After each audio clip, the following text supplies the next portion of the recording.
think you're making choices, but most days you're just following patterns your mind set up a long time ago. You wake up, reach for your phone, follow the same steps, move through the day inside routines that feel like decisions, but aren't. Your comfort zone is the invisible script behind almost everything you do. It doesn't announce itself, it doesn't ask for your opinion. It simply steers you away from anything uncertain, then calls that safety.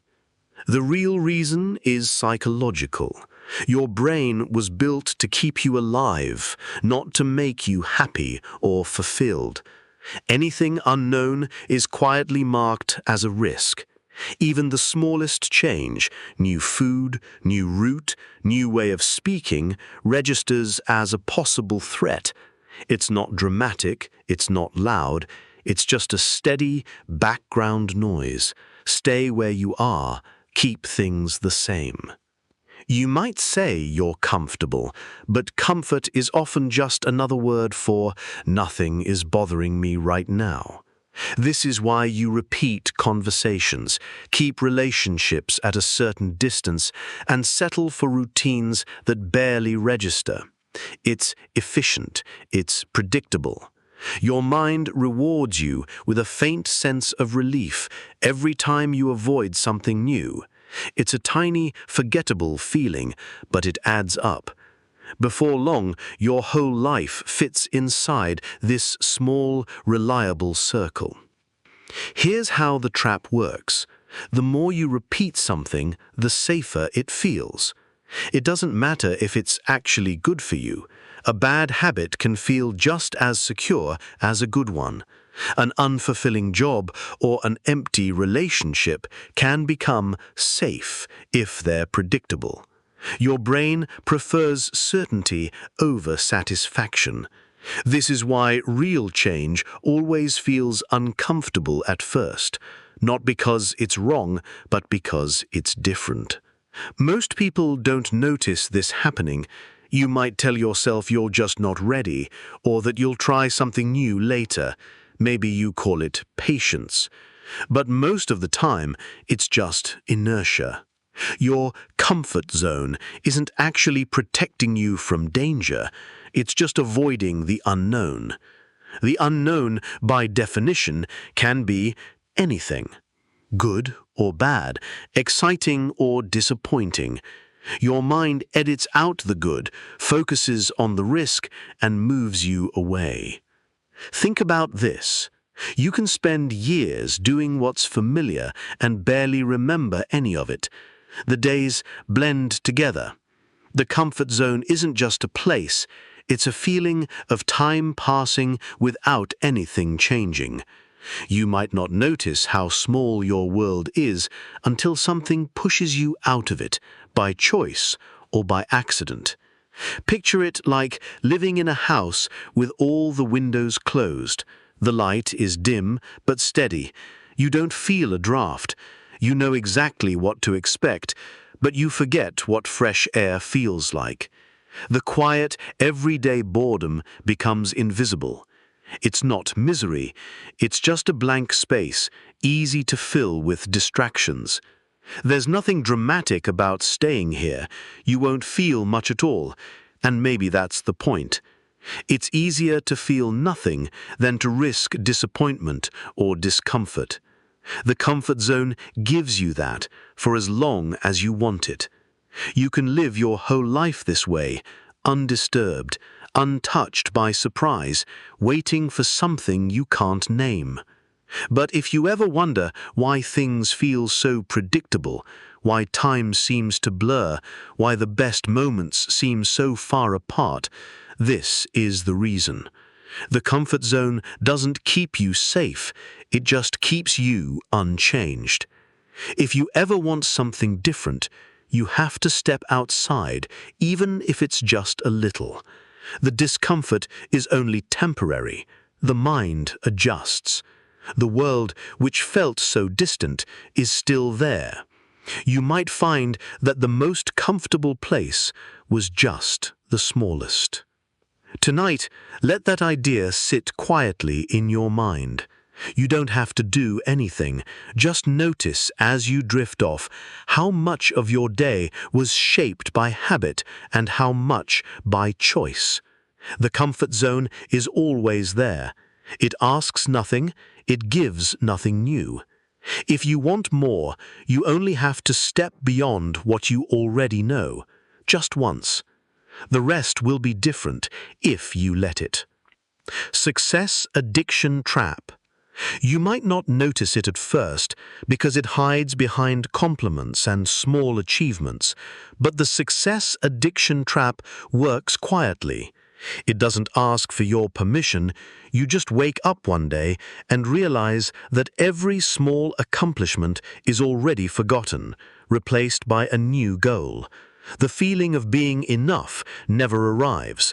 Your mind tells you just this one more time, then you can rest. But when you reach it, there is always another step. The finish line moves. You call it ambition, or drive, or high standards, but the truth is simpler. Your brain has learned to chase tiny bursts of validation. Each success is a brief relief, quickly replaced by the pressure to keep going. There's a kind of emptiness that comes with this pattern. The more you achieve, the less it means. You compare yourself to what you haven't done, not what you have.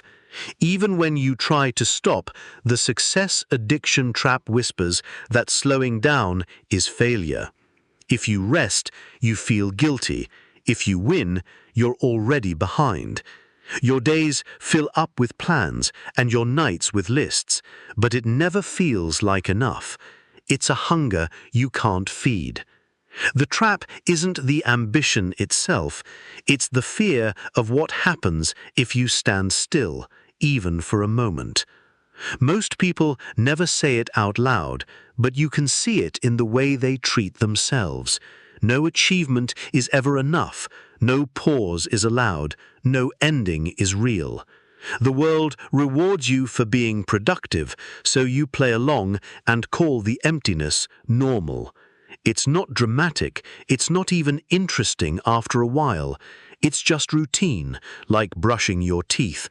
Accomplish, reward, emptiness, repeat. And the cycle continues as long as you let it.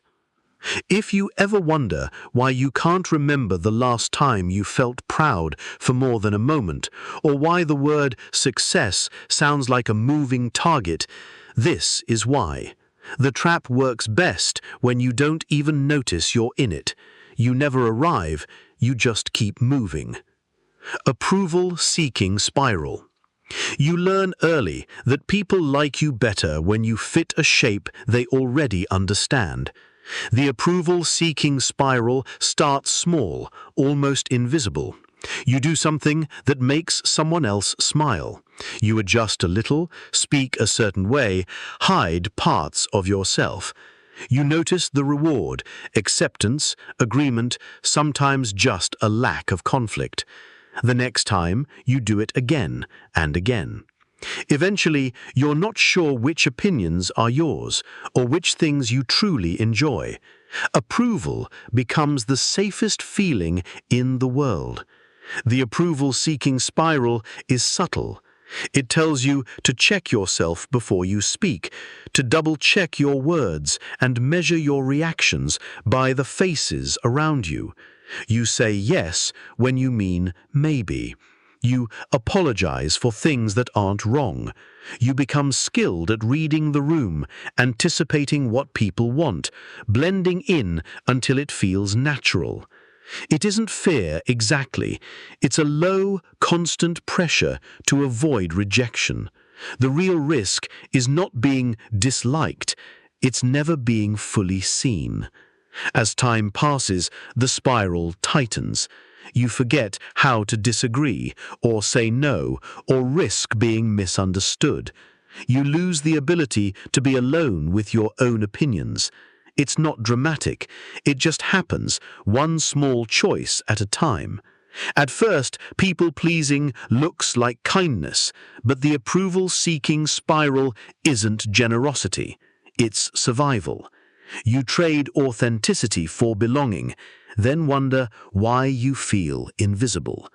The spiral is hard to break because it feels safer than the alternative. Sometimes you notice yourself editing your words in real time or rehearsing possible reactions to avoid conflict. That's the spiral working.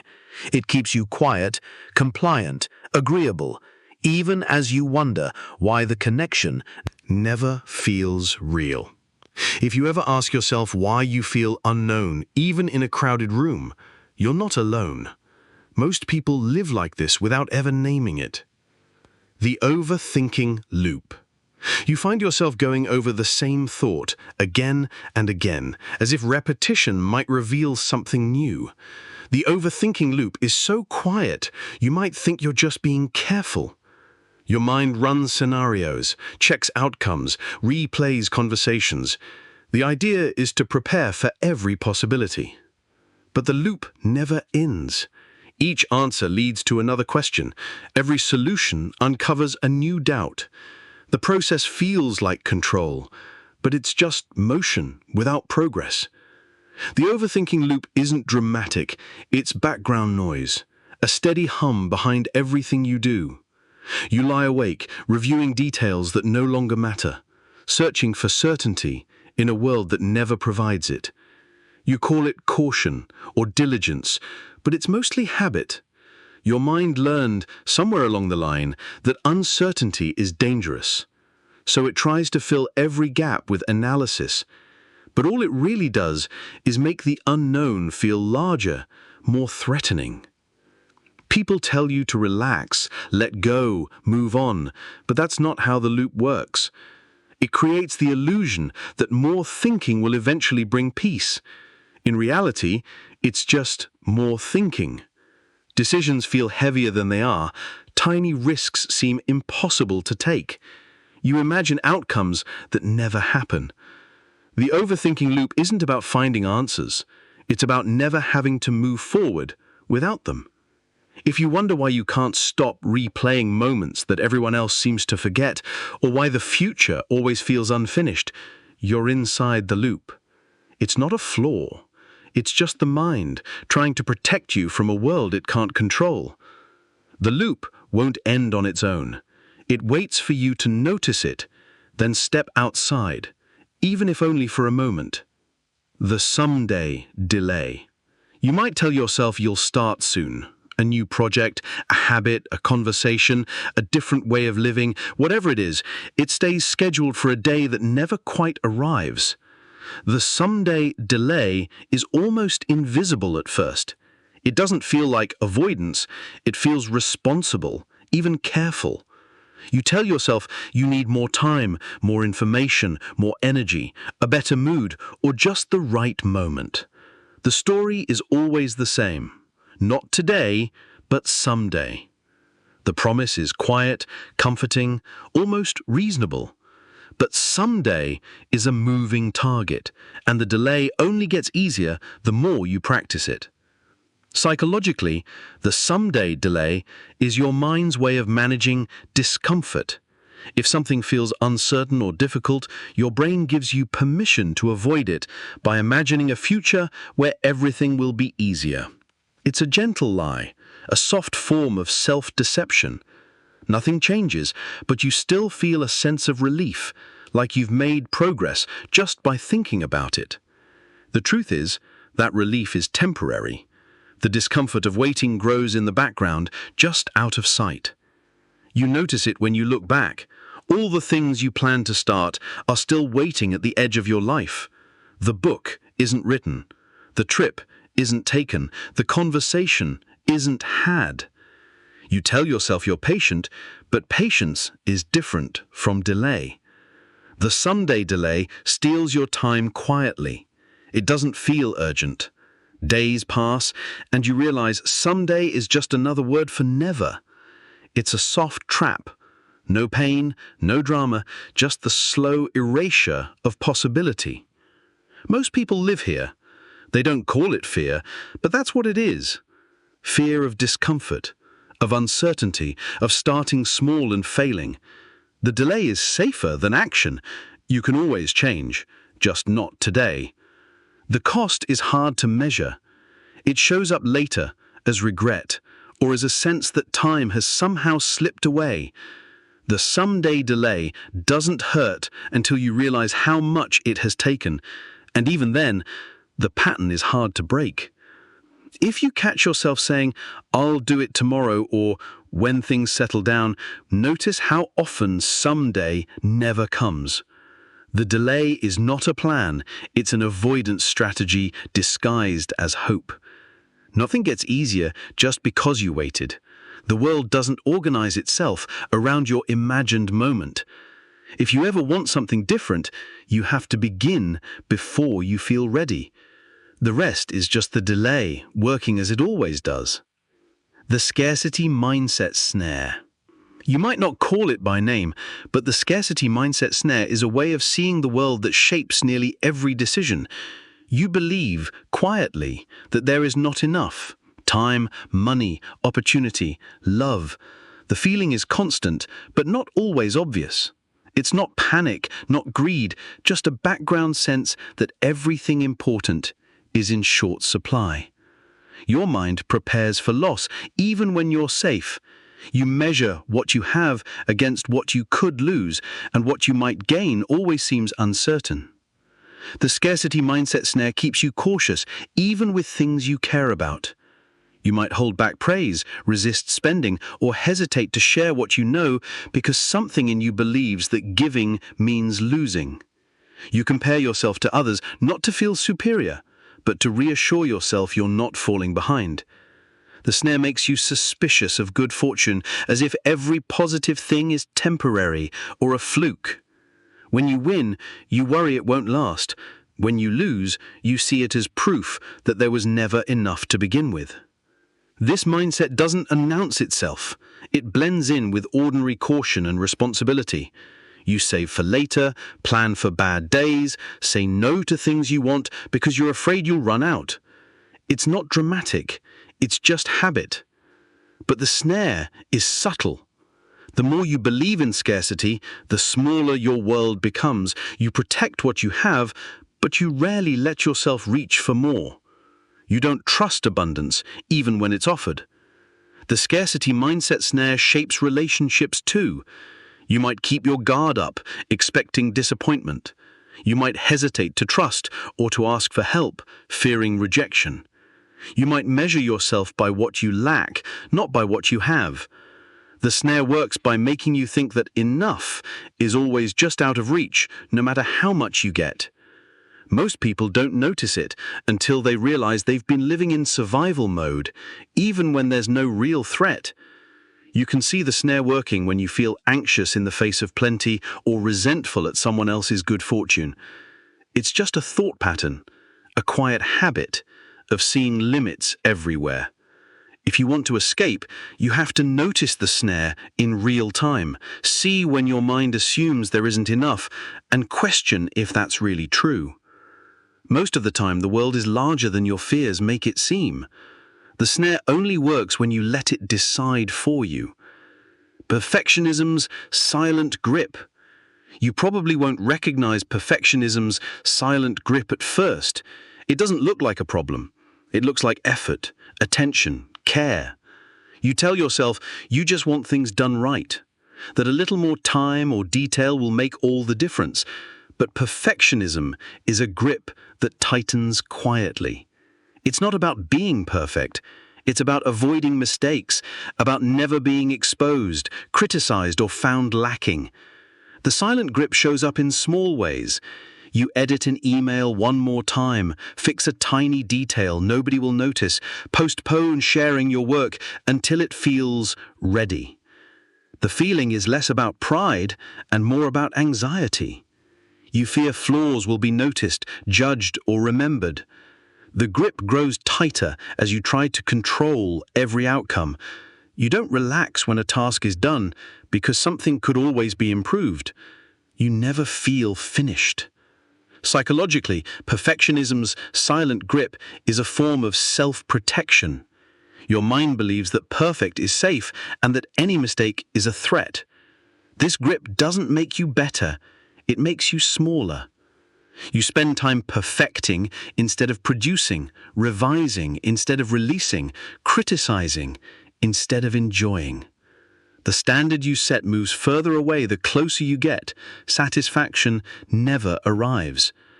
Most people with perfectionism's silent grip call themselves careful, responsible, or thorough. The reality is that they are exhausted, rarely satisfied, and often anxious about things that don't matter in the end. It's not dramatic, it's not obvious. It's just a slow drain on your energy and self-worth. You get trapped in preparation, worrying that letting go means settling for less. The cost of holding on is living half a life, always almost done, never at peace. Fear of missing out trap. There's a feeling that creeps in quietly, usually when you see someone else doing something you're not. It could be a trip, an event, an opportunity, or just a different kind of life. The fear of missing out trap works by convincing you that something better is always happening somewhere else and that you're not part of it. You start to measure your satisfaction not by what you have, but by what you might be missing. Every invitation, every image, every story becomes a subtle reminder of what could have been. Psychologically, the fear of missing out trap is rooted in uncertainty and the basic human need to belong. Your mind keeps a running tally of possibilities and options, scanning for better alternatives even after you've already made a choice. You check your phone, refresh feeds, and scroll through updates, just to make sure you're not being left behind.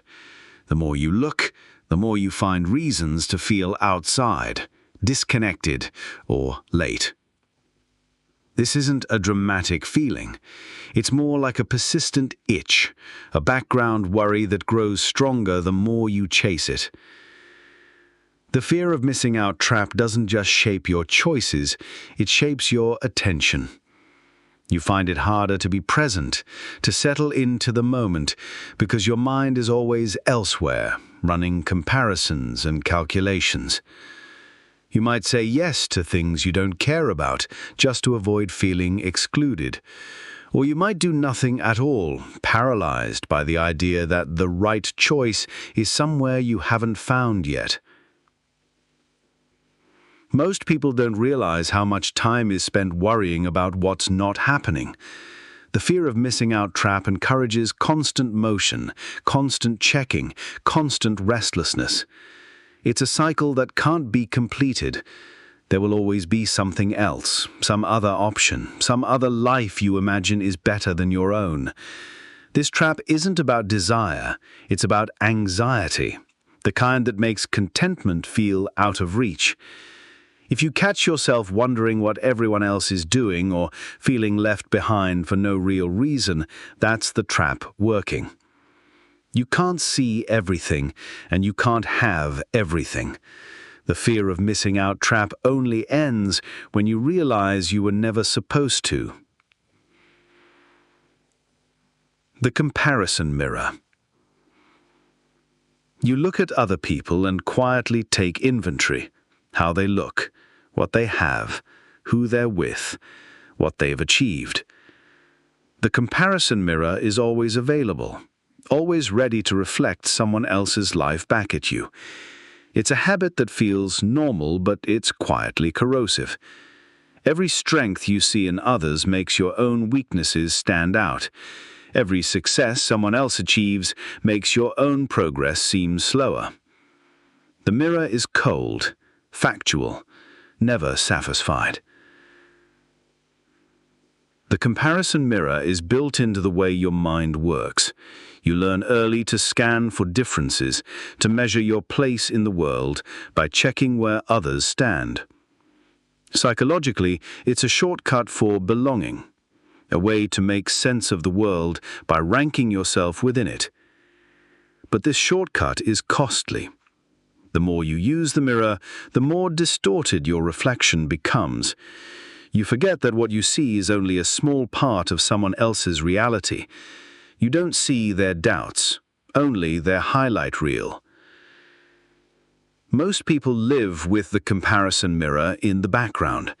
It shapes your ambition, your insecurities, your sense of value. It's never direct. It's a quiet pressure to keep up, or to prove yourself, or to close a gap that only ever widens. No matter what you achieve, the mirror finds someone who's ahead. No matter how far you come, it reminds you of how far you haven't gone. The comparison mirror doesn't motivate you to grow. It convinces you that growth isn't enough. It doesn't matter how much you have if someone else has more.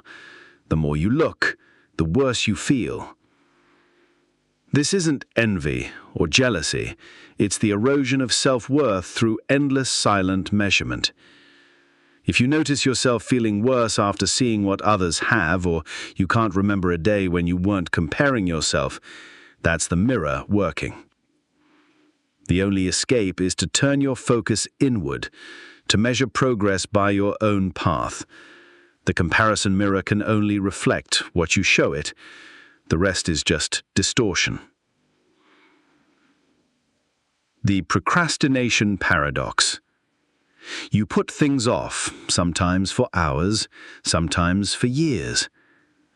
The procrastination paradox is that you know what you need to do, but you don't do it. You make lists. You promise yourself you'll start tomorrow. You distract yourself with small tasks that feel productive, but aren't. The paradox is that avoiding the task brings relief, but the relief is always followed by guilt or anxiety. You end up carrying the weight longer than if you had just done the thing. The procrastination paradox isn't about laziness. Psychologically, it's a way to avoid discomfort. If something feels overwhelming, boring, or uncertain, your mind offers an escape. You tell yourself you'll feel more ready later, but later never feels different. You start to associate the task with negative feelings, which makes you want to avoid it even more. The cycle repeats, quietly and efficiently, until procrastination becomes the default. Most people underestimate how much energy is spent avoiding action. You think you're saving effort, but the mental load grows. Each delayed decision adds to a background anxiety that never quite goes away. The paradox is that doing the thing would free you, but putting it off keeps you trapped. The longer you wait, the harder it feels to start. The procrastination paradox also changes the way you see yourself. You might start to believe you're incapable or indisciplined, even though the issue is just emotional avoidance. The paradox is that procrastination can feel rational in the moment, but irrational in hindsight. You want to change, but the feeling of not wanting to do the thing is stronger than the desire to be finished. If you notice yourself avoiding something small or feeling drained by things left undone, that's the paradox in action. The only way through is action, even imperfect action. The relief you want is on the other side of starting. The paradox is simple. Procrastination only prolongs the discomfort it tries to avoid. Chasing closure trap. It feels reasonable to want closure, to look for an explanation that makes sense of what happened, to search for the moment everything could have gone differently. The chasing closure trap is almost always silent at first. You replay old conversations, review timelines, look for clues in things people said or didn't say. It starts with the idea that a tidy ending is possible if you just think about it long enough, or if you say the right words, or if you get the other person to understand. Closure becomes the goal, a finish line that's always just out of reach. Psychologically, the chasing closure trap is rooted in the brain's need for certainty. Your mind is wired to complete patterns, to seek cause and effect, to believe that every question should have an answer. When something ends, whether it's a relationship, a job, a friendship, or even a dream, the lack of explanation leaves a space your mind rushes to fill. This is not about moving on. It's about making the pain neat and contained. You believe that if you just get closure, the discomfort will stop. But the truth is that closure is rarely real. It's a story you tell yourself to avoid the chaos of not knowing. Most people chase closure without realizing it. You check your phone for messages that never come. You reread old texts looking for hidden meaning. You imagine conversations that will never happen. You create scenarios in your head where things end cleanly with mutual understanding and peace. But the chasing closure trap is clever.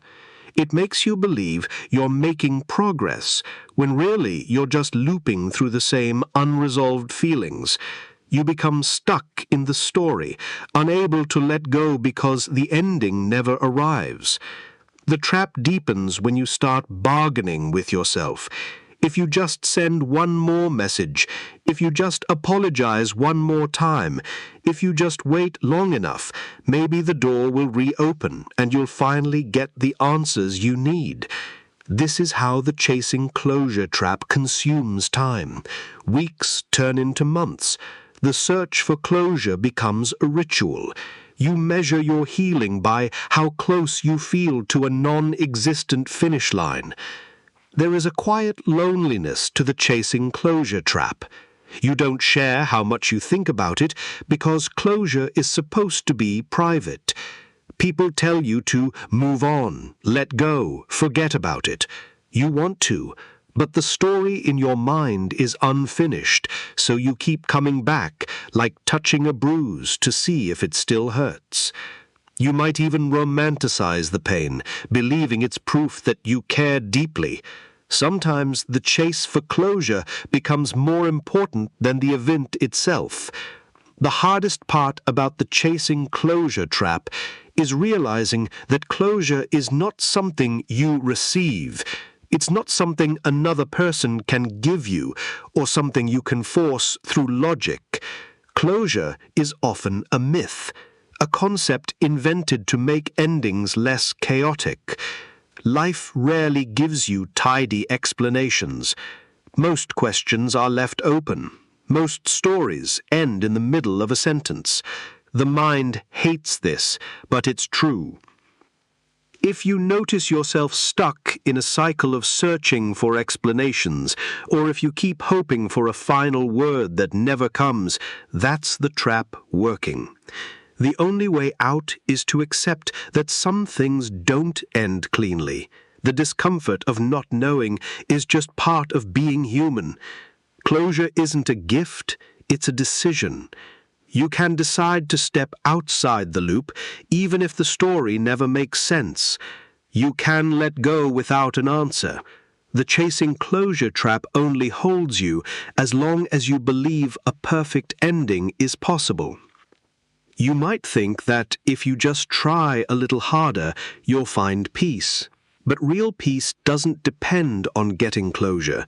It depends on your willingness to accept that life is full of unfinished stories, unanswered questions, and abrupt endings.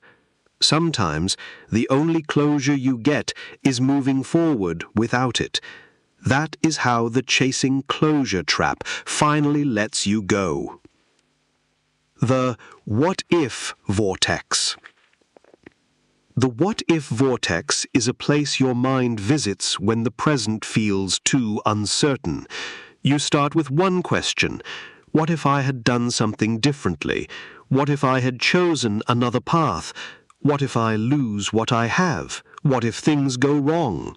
The questions multiply, each one spawning more scenarios, each scenario a little more unlikely, but no less vivid. The what-if vortex doesn't answers. It only pulls you deeper, further away from the moment you're actually living. The vortex operates quietly.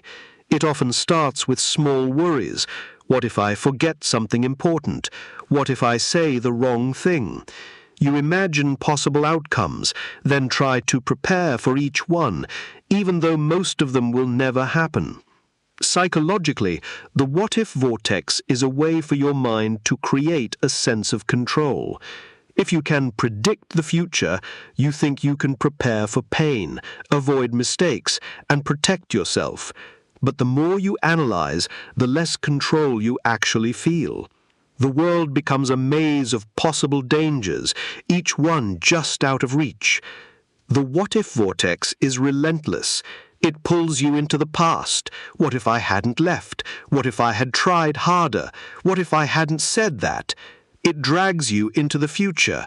What if this doesn't work out? What if they leave? What if I never get another chance? Each new thought branches into 100 others, and none of them offer certainty. The vortex feeds on doubt, growing stronger every time you try to reason your way out. The mind creates scenarios that are detailed and persuasive, but rarely true.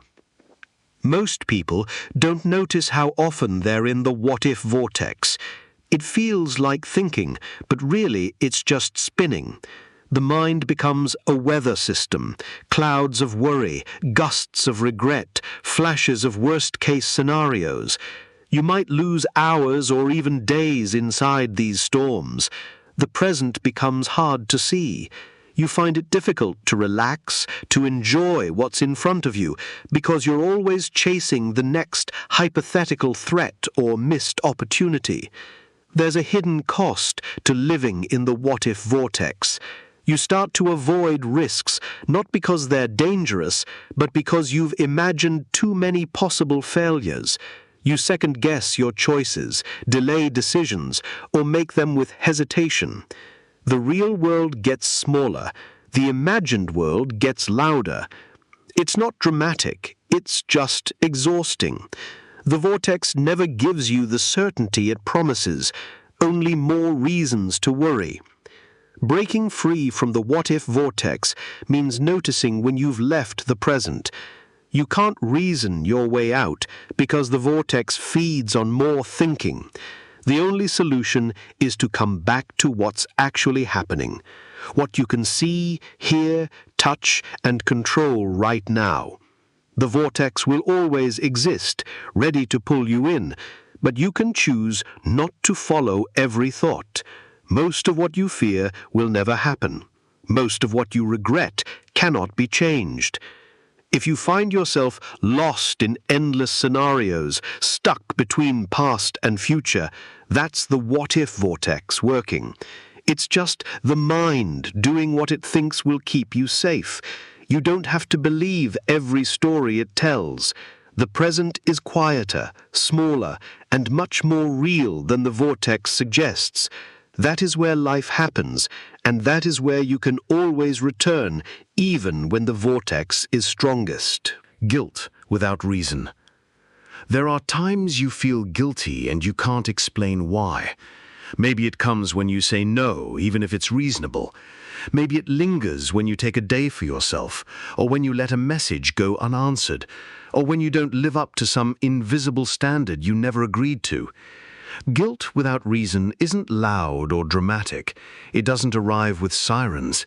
It settles in quietly, like a thin layer of dust, making even the smallest action feel slightly wrong. The experience of guilt without reason is deeply psychological. Your mind is wired to notice when you violate rules about kindness, responsibility, effort, self-sacrifice. Many of these rules are inherited. Some were spoken out loud by parents or teachers. Others you absorbed just by existing in the world, watching how people react, learning what makes others comfortable. The rules become so familiar you don't even notice them. They shape your days, your words, your sense of duty. The guilt comes when you break them, even if they don't make sense anymore. Guilt without reason works best in the quiet moments. You lie in bed and remember a small mistake. Or you replay a conversation where you said less than you wanted. You feel guilty for not being more helpful, more productive, more attentive, more available. The feeling isn't attached to a specific harm. It's just there, a soft ache, a shadow behind ordinary things. It can come from nowhere and last all day. The mind uses guilt as a tool. In its best form, guilt keeps you aware of your impact on others. But guilt without reason is different. It's guilt that has detached from cause and effect. You feel responsible for things you can't control, or for outcomes you didn't cause. Sometimes it's a signal that you're growing, moving away from roles that were never really yours. Sometimes it's a side effect of being sensitive or empathic, or just aware that other people's feelings are unpredictable.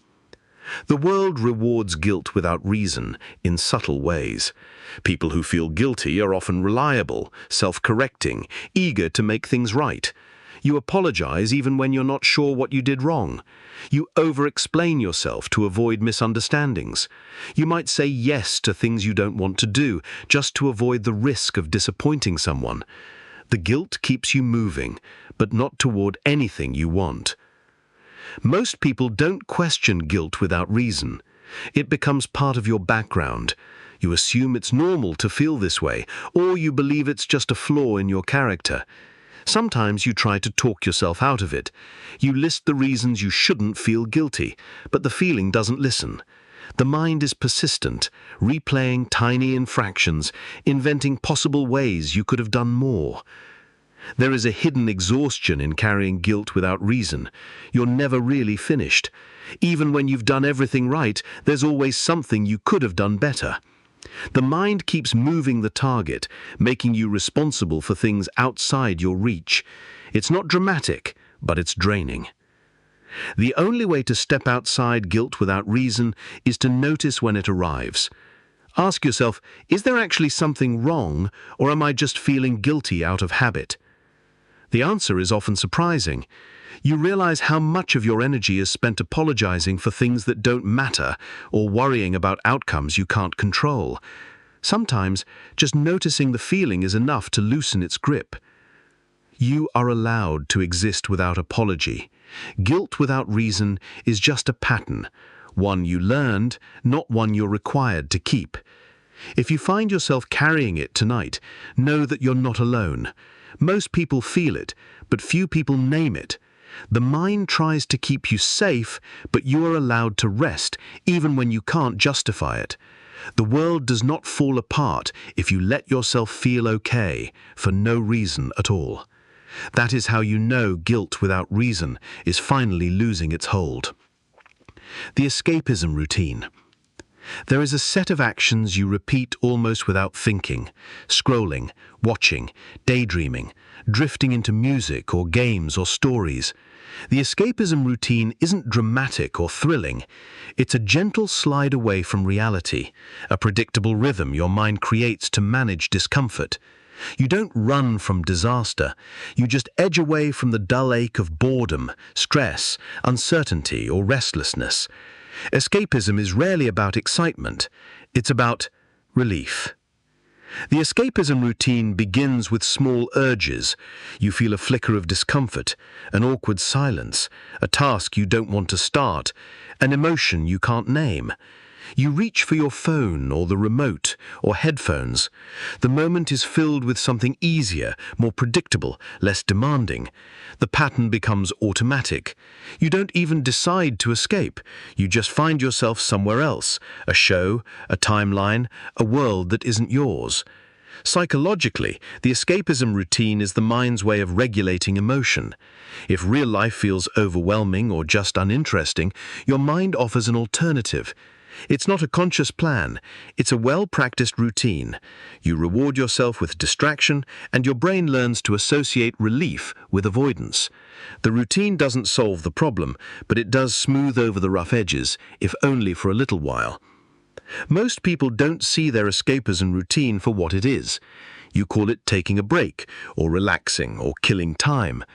But if you watch closely, you'll see that the routine has its own rules. There are triggers, certain feelings, places, times of day. The same apps, the same videos, the same stories call to you, promising a break from reality. Over time, the routine grows. What started as a 5-minute escape becomes hours lost in someone else's world. The escapism routine is not always harmless. It offers relief, but it also delays growth. Problems pile up while you're away. Decisions are postponed. Difficult feelings are set aside, not resolved. The mind learns to prefer the comfort of escape to the discomfort of change. The real world becomes something to be endured between moments of retreat. There is a cost to living in the escapism routine. You lose time. You miss chances. Life shrinks to the space between distractions. The routine is not dramatic. It's subtle and efficient. It becomes easier to escape than to engage. You might find yourself resenting reality, even when nothing is wrong. The world of escape is always just a click away. Breaking the escapism routine isn't about quitting distractions. It's about noticing when you're escaping and why. Ask yourself, what are you avoiding?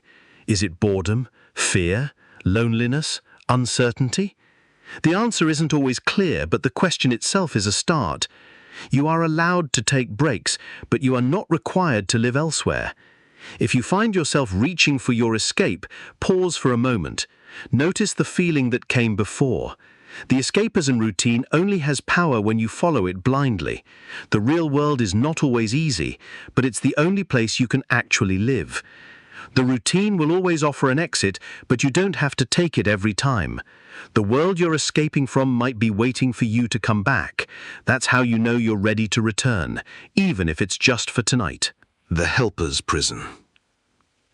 You start by wanting to be useful.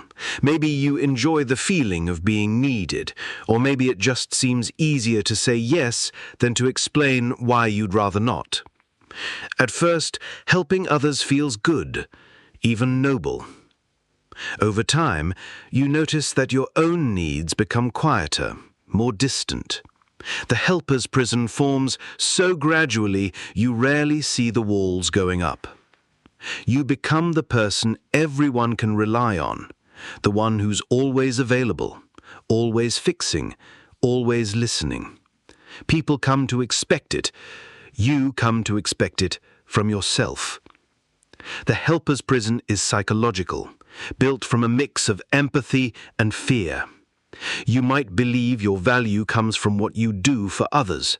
You might fear rejection or conflict, so you solve problems before they're even spoken aloud. Your days fill up with small sacrifices, taking on tasks that aren't yours, agreeing to favors you don't want to do, letting your own plans dissolve in the presence of someone else's urgency. You start to measure your worth by the happiness or comfort of those around you. This prison is not made of grand gestures. It's built from little choices.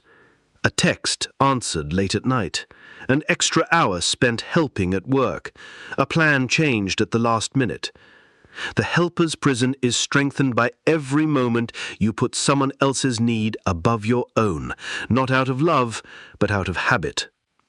The world rewards this behavior, often with praise or gratitude. But the praise never quite lands. You feel a low, persistent exhaustion, a sense that you are living on borrowed time, always one ask away from being overwhelmed. The hardest part of the helper's prison is that it's self-imposed. No one is forcing you to carry so much. The doors are always open, but the fear of letting someone down is more powerful than any lock.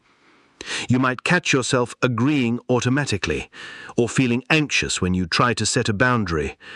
You worry that saying no will make you selfish, or worse, invisible. You start to believe that if you ever stopped helping, you'd lose your place in people's lives. You make yourself necessary, and then resent the burden of being needed. Psychologically, the helper's prison is about control and safety. If you're the one who fixes things, you feel less vulnerable. If you anticipate other people's needs, you avoid the discomfort of seeing them struggle or disappointed. But the cost is your own well-being. You push aside your feelings, your dreams, your rest, until you can't remember what they were.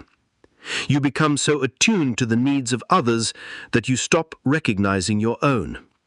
The routine is predictable. You are always the one who stays late, who listens, who steps in. When you're tired, you hide it.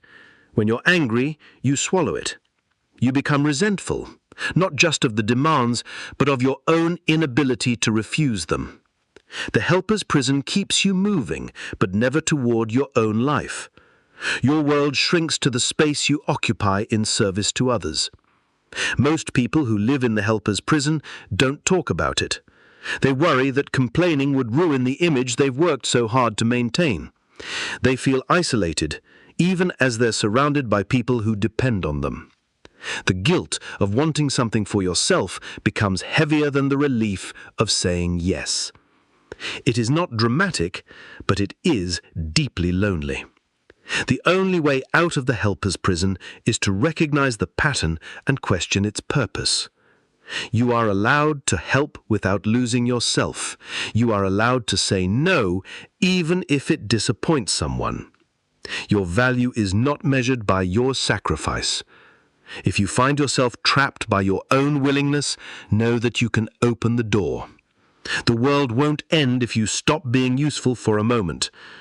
You might even find that you are still wanted, still loved, even when you're just being yourself. That is how the helper's prison finally loses its power. The Imposter Loop. You walk into a room and wait to be found out. The feeling is quiet, almost reasonable. You assume everyone else belongs, that their confidence is real, that their success makes sense. You look at your own life and see a collection of accidents, luck, timing, anything but true ability. The imposter loop is a cycle your mind creates, convincing you that your place is temporary, that your achievements are fragile, that sooner or later someone will see through you.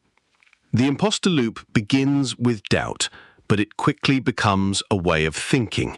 You dismiss compliments, downplay your skills, attribute your success to circumstances. When something goes well, you tell yourself it was a fluke. When you struggle, you see it as proof that you never really belonged. Every new challenge triggers the same anxiety. This is the moment you'll be exposed. The loop is persistent, replaying the same thoughts, feeding on your reluctance to believe you are enough. This loop is not dramatic. It's subtle and efficient, running quietly in the background of your daily life. Psychologically, the imposter loop is rooted in self-protection. If you don't take credit for your achievements, failure will hurt less. If you keep expecting to be revealed as an imposter, you can prepare for disappointment. But the cost is that you never feel settled. You never trust your own abilities, no matter how often you succeed. Most people in the imposter loop don't talk about it. They assume they are alone, or that admitting the feeling would make it true. The loop thrives in silence. It grows stronger with each accomplishment, not weaker. The higher you climb, the greater the fear of falling. Every step forward brings new proof that you don't belong. The mind edits your history, remembering only the lucky breaks and forgetting the effort, the persistence, the learning. You might find yourself over-preparing, double-checking your work, rehearsing your answers. You seek reassurance, but dismiss it when it arrives. The imposter loop turns praise into suspicion, as if every kind word is a setup for later disappointment. You compare your internal doubts to other people's confidence, not realizing they may be doing the same. The loop convinces you that everyone else has a map, while you are only pretending to know the way. The imposter loop is tiring. It drains joy from achievement, replacing satisfaction with anxiety. You might avoid new opportunities, fearing exposure. You might keep quiet in meetings, not wanting to reveal your supposed ignorance. The loop is not just a feeling. It shapes your choices, your relationships, your willingness to risk. It can last for years, becoming part of your identity. The only way to step outside the imposter loop is to see it for what it is, a habit of mind, not a reflection of truth. Your doubts are not proof that you don't belong. They are just evidence that you care about doing well. If you notice the loop running, if you find yourself waiting to be found out, rehearsing your escape, questioning your place, pause and remember that everyone feels this way at some point. The feeling is not a sign of failure, but a byproduct of growth. You do not have to believe the imposter loop. It is only a story, repeated until it feels like fact. If you let yourself be seen, doubts and all, you may discover that others are waiting for someone else to go first. That is how the imposter loop finally breaks. Not with proof, but with honesty, and the quiet decision to keep going anyway. The busy badge trap. You wake up, and the first thing you notice is the list of things you need to do. You measure the day by how much you get done, by how efficiently you move from task to task. There's a strange comfort in feeling busy, like movement itself is proof that you're valuable. The busy badge trap works quietly, shaping your self-worth around productivity. You start to wear your exhaustion as a sign of purpose. You might even feel uneasy on days when you have nothing to do, as if rest is something to be ashamed of. The busy badge trap is rooted in a cultural story that says a full calendar equals a meaningful life. You don't need to believe it consciously. It's enough that everyone around you acts as if being overwhelmed is a virtue. You hear it in conversations. How are you? Busy. As if being busy explains everything. As if there's a hidden competition to see who can handle the most. The trap is reinforced by praise for hustling, multitasking, always being available. You feel important, even if you're only treading water. Psychologically, the busy badge trap is a way of avoiding discomfort, boredom, uncertainty, or the anxiety of stillness. When you keep moving, you don't have to confront the quieter parts of yourself. You can avoid big questions about meaning, satisfaction, or direction by staying focused on the next thing. The mind learns that distraction is easier than introspection. The trap convinces you that to stop is to fall behind. Over time, the busy badge trap changes your relationship with time itself. You become impatient with waiting, irritated by interruptions, anxious when plans change. You see free time as wasted time, not realizing how much you need it. Even your moments of rest are filled with thoughts of what you should be doing next. The badge becomes part of your identity. You introduce yourself by your schedule. You judge yourself by your output. The day never feels long enough because there is always more to do. The cost of the busy badge trap is quiet, but real. You lose track of what you enjoy because you're always rushing. Relationships become transactions, meetings, check-ins, quick updates. Your sense of accomplishment shrinks to how much you checked off, not how deeply you engaged. You might feel pride at your productivity, but underneath, is a fatigue that never seems to go away. You notice it most when you finally stop. The silence feels heavy. You start looking for something else to fill the space. Most people don't see the busy badge trap for what it is. It feels normal, even admirable. You might look down on people who move more slowly, or who take time for themselves. You might believe you're just wired this way. The truth is that busyness is often just a shield, protection from discomfort, doubt, or fear of not being enough. The trap works best when you mistake motion for meaning. The only way out of the busy badge trap is to question what all the activity is for. What would you do if you weren't busy? What might you notice if you had time to listen, to pause, to feel boredom or restlessness instead of running from it? You don't need to earn rest. You don't have to prove your value by your capacity to endure exhaustion. The badge loses its power when you decide you don't need it anymore. If you find yourself craving busyness, measuring your day by how much you accomplish, that's the trap working. The real work is not in doing more, but in learning to be present, even when nothing is happening. Your worth isn't defined by your output. Sometimes, the most courageous thing you can do is nothing at all. That is how the busy badge trap finally loosens. Not with more effort, but with the decision to step outside of it, even for a little while. Nostalgia's golden filter. You remember the past more fondly than it really was. Certain moments shine brighter. Old routines seem sweeter. Relationships feel deeper in memory than they did in real life.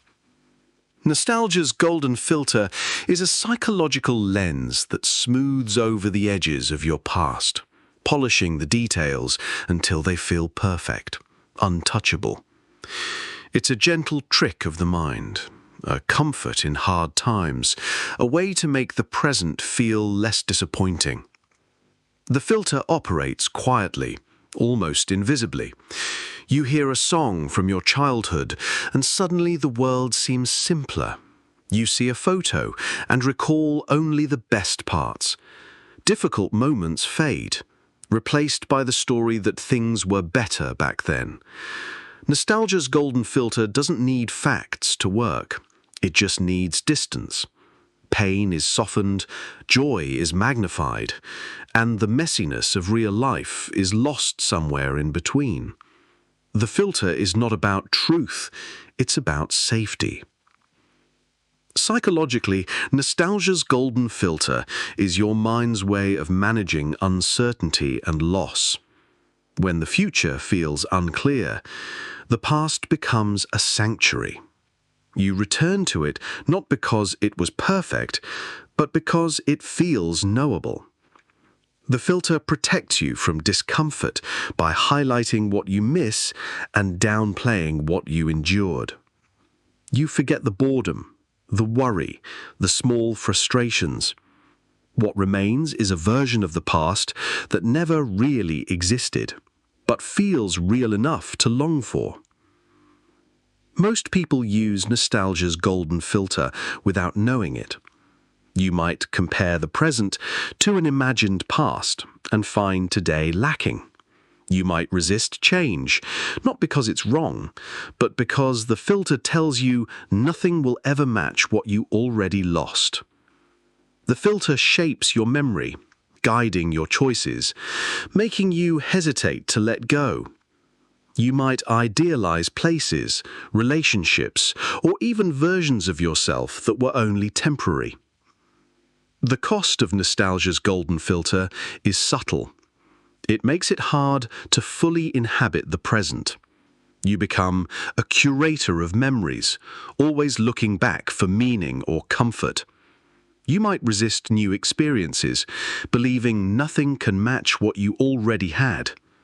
You might stay stuck in routines that no longer serve you, just because they remind you of a time when you felt happier. The present seems faded, the past always brighter. The filter is not always kind. It can deepen loneliness, make loss feel sharper, make the future seem unappealing. You might judge yourself for not feeling the same way you once did. You might wonder why you can't recapture the feeling, no matter how hard you try. The filter works by hiding the complexity of life, making you believe that happiness is something you left behind. To step outside nostalgia's golden filter, you need to remember that memory is not reality. The past was never as simple or perfect as it appears through the filter. You are allowed to miss what you had, but you are also allowed to create new moments worth remembering. The present will never compete with a memory edited by longing, but it is real, it is imperfect, and it is where life actually happens. If you find yourself wishing for a return to something you can't name, that's nostalgia's golden filter working. The best moments were real, but so were the hard parts. The filter lets you remember what mattered, but it also keeps you from seeing what's possible now. Let yourself remember, but also let yourself live. Nostalgia's golden filter will always be there, but the present is worth seeing as it is, not as a shadow of what came before. The self-sacrifice spiral. You convince yourself that putting others first is noble, that self-sacrifice is a virtue, that real love and friendship mean giving until there's nothing left to give. The self-sacrifice spiral is subtle. It rarely begins with a big gesture. It starts with something small, skipping a meal so someone else can have more, giving up your free time to solve someone else's problem, saying yes to one extra favor even when you're already tired. Each act feels justified, even honorable. The pattern repeats until it is no longer a decision, it's just how you live. The self-sacrifice spiral works quietly in the background, convincing you that your own needs are less important. You feel guilty when you rest. You question your right to take up space. You wonder if it's selfish to want anything for yourself, especially when someone else might need more. Your sense of worth becomes tied to how much you can endure, how little you can ask for. You start to measure your value by your willingness to give things up. Psychologically, the self-sacrifice spiral is often rooted in fear. Fear of being seen as selfish, fear of rejection, fear of being left out if you stop giving. Sometimes it comes from early lessons about love, that to be cared for, you must prove yourself through endless giving. Sometimes it's a learned strategy for keeping peace, avoiding conflict, or feeling needed. The spiral deepens as your own needs fade further into the background. You become practiced at hiding disappointment, swallowing resentment, making yourself invisible to keep others happy. The world notices your sacrifices, but only to a point. After a while, people come to expect it. They might thank you, but they rarely question what it costs you. You become the dependable one, the reliable friend, the tireless worker. The self-sacrifice spiral rewards you with a fragile sense of belonging, but it's conditional. Rest, ask, or need too much, and you risk losing your place. You internalize the idea that any sign of weakness is failure. Over time, the spiral drains you. Your energy is spent managing other people's feelings, solving other people's problems, putting out fires that aren't yours. The self-sacrifice spiral convinces you that rest is selfish, that pleasure is undeserved, that any joy not earned through suffering must be taken away. You start to lose touch with what you actually want. You say yes even when you mean no. You apologize for your existence. You resent yourself for being human, for having limits at all. The cost is quiet but significant. Your relationships become unbalanced, based on what you give rather than who you are. You attract people who need help, but rarely those who offer it in return. You might feel proud of your endurance, but beneath the pride is fatigue, loneliness, and sometimes bitterness. The spiral convinces you that this is just your role in life. The pattern becomes a cage, but the door is invisible. Most people in the self-sacrifice spiral are slow to ask for help. They minimize their struggles, deny their needs, refuse to burden others. They live with the quiet hope that someone will notice, that someone will offer care without being asked. But the spiral makes you hard to see, hard to reach. You push people away by making yourself useful, then wonder why no one comes close. The only way to break the self-sacrifice spiral is to recognize that your needs matter. You are allowed to rest, to want, to say no. Your value is not measured by your ability to disappear for others. The world won't end if you disappoint someone. The people who care for you want more than your sacrifices. They want your presence, your truth, your limits. The spiral only holds you if you believe your needs are a problem. If you let yourself be seen, even with needs, the pattern can begin to unravel. If you find yourself in the self-sacrifice spiral tonight, pause and ask, what would happen if I gave something to myself just once? The answer might be the first step out. The people-pleasing reflex. You find yourself agreeing, even when you disagree. You nod, smile, soften your tone, avoid saying what you really think. The people-pleasing reflex operates almost before you're aware of it, a set of automatic responses designed to keep the peace, avoid conflict, and make others comfortable. It's not a conscious choice, not a plan. It's a reflex, faster than thought, shaped by years of learning how to keep others happy. The people-pleasing reflex is psychological, rooted in a basic need for belonging. You might have learned early that approval was the safest currency, that upsetting others meant trouble, or that harmony mattered more than honesty. You became skilled at reading faces, sensing tension, changing your behavior to fit what was expected. Over time, the reflex becomes part of your identity. You might describe yourself as easygoing, flexible, agreeable, but underneath is an anxiety about being disliked, misunderstood, or rejected. The reflex is efficient. You apologize too quickly, downplay your own needs, offer to help even when you're overextended. You fear being called difficult or selfish, so you go out of your way to avoid confrontation. The people-pleasing reflex convinces you that saying no is dangerous, that having boundaries means losing love or acceptance. You trade your own comfort for temporary peace. You think you're keeping relationships safe, but you're actually making them fragile. Over time, the people-pleasing reflex creates a gap between who you are and how you act. You laugh at jokes you don't find funny, agree to plans you don't enjoy, say yes when you want to say no. The reflex keeps you safe from immediate discomfort, but it leaves you feeling unseen and unheard. You wonder why people don't know the real you, not realizing you've hidden that person behind a wall of compliance. The cost is subtle but real. You feel resentful, not just of others, but of yourself. You carry the weight of other people's comfort, but your own needs go unmet. Relationships based on the people-pleasing reflex are unbalanced. They lack honesty and depth. You might lose respect for yourself, believing that your opinions don't matter, or that your real self is too risky to reveal. The people-pleasing reflex works best in silence, when you don't question it. But beneath the surface is a desire to be seen and accepted as you truly are. The only way to weaken the people-pleasing reflex is to notice when it happens and pause. Ask yourself, am I being honest or just agreeable? Am I doing this out of choice or reflex?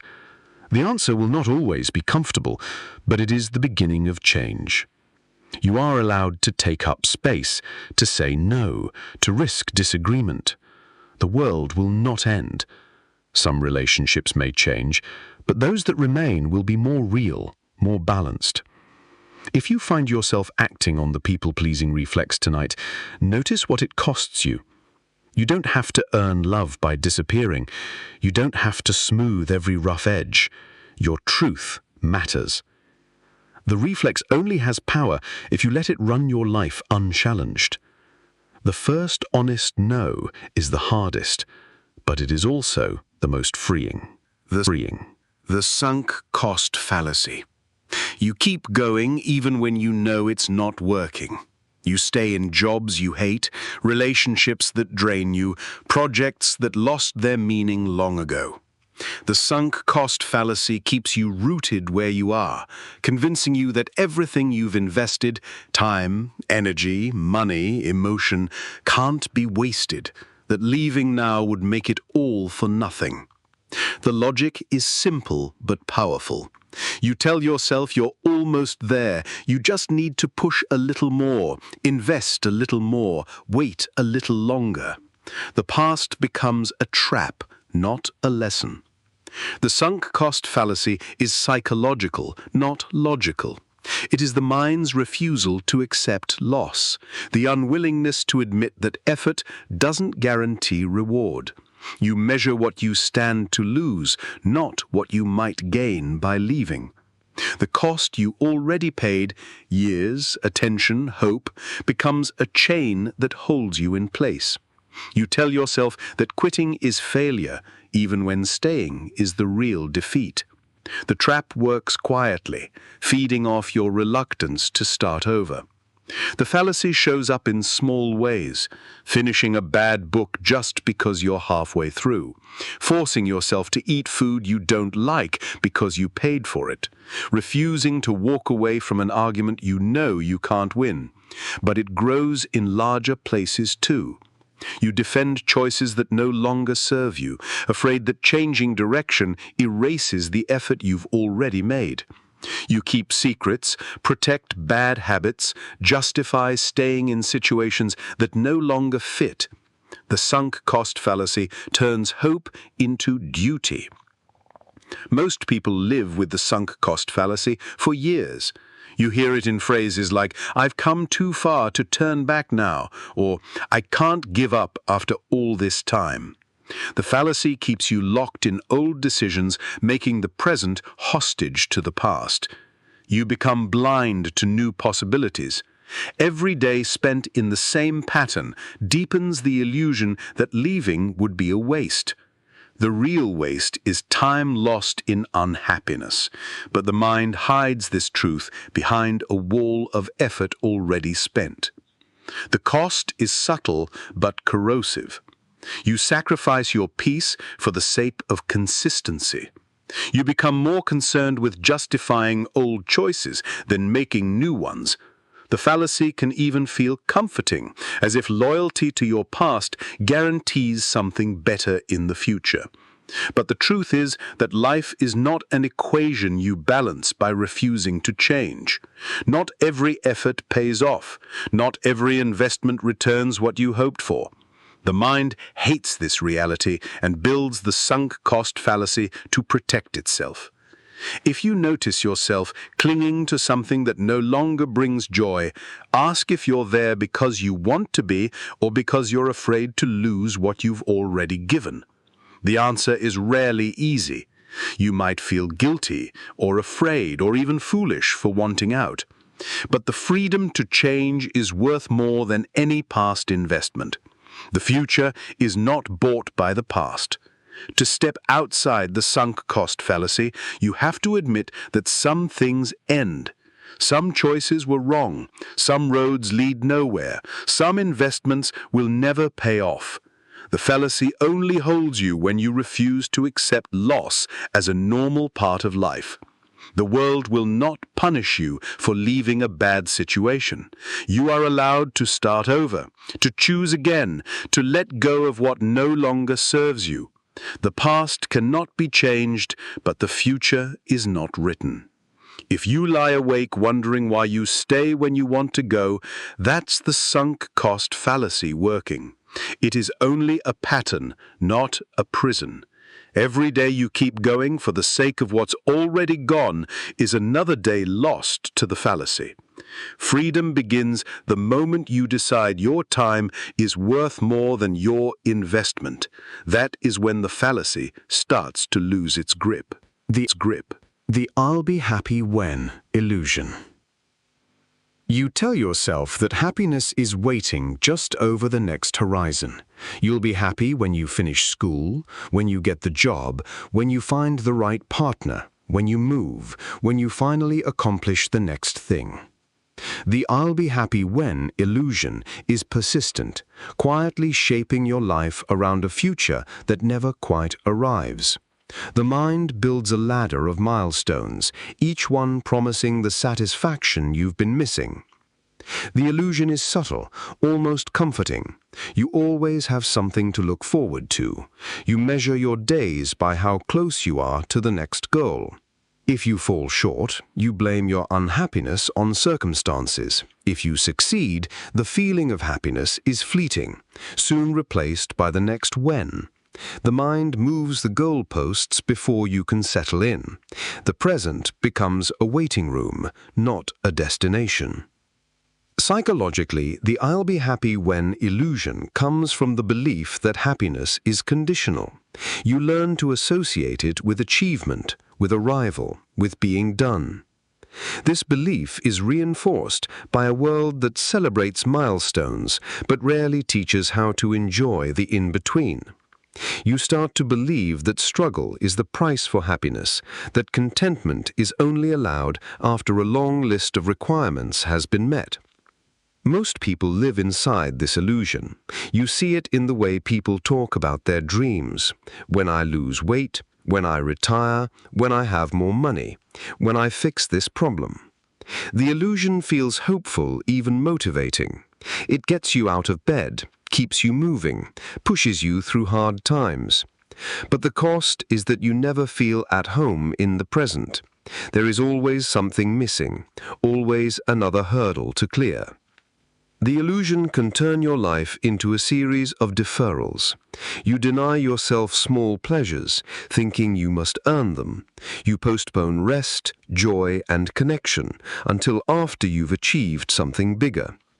The future becomes a storage space for all the happiness you're not allowed to feel right now. When the future arrives and the happiness doesn't, you look for another milestone. The cycle repeats. The "I'll be happy when" illusion is not just about goals. It's about the fear that happiness is fragile, easily lost if you relax too soon.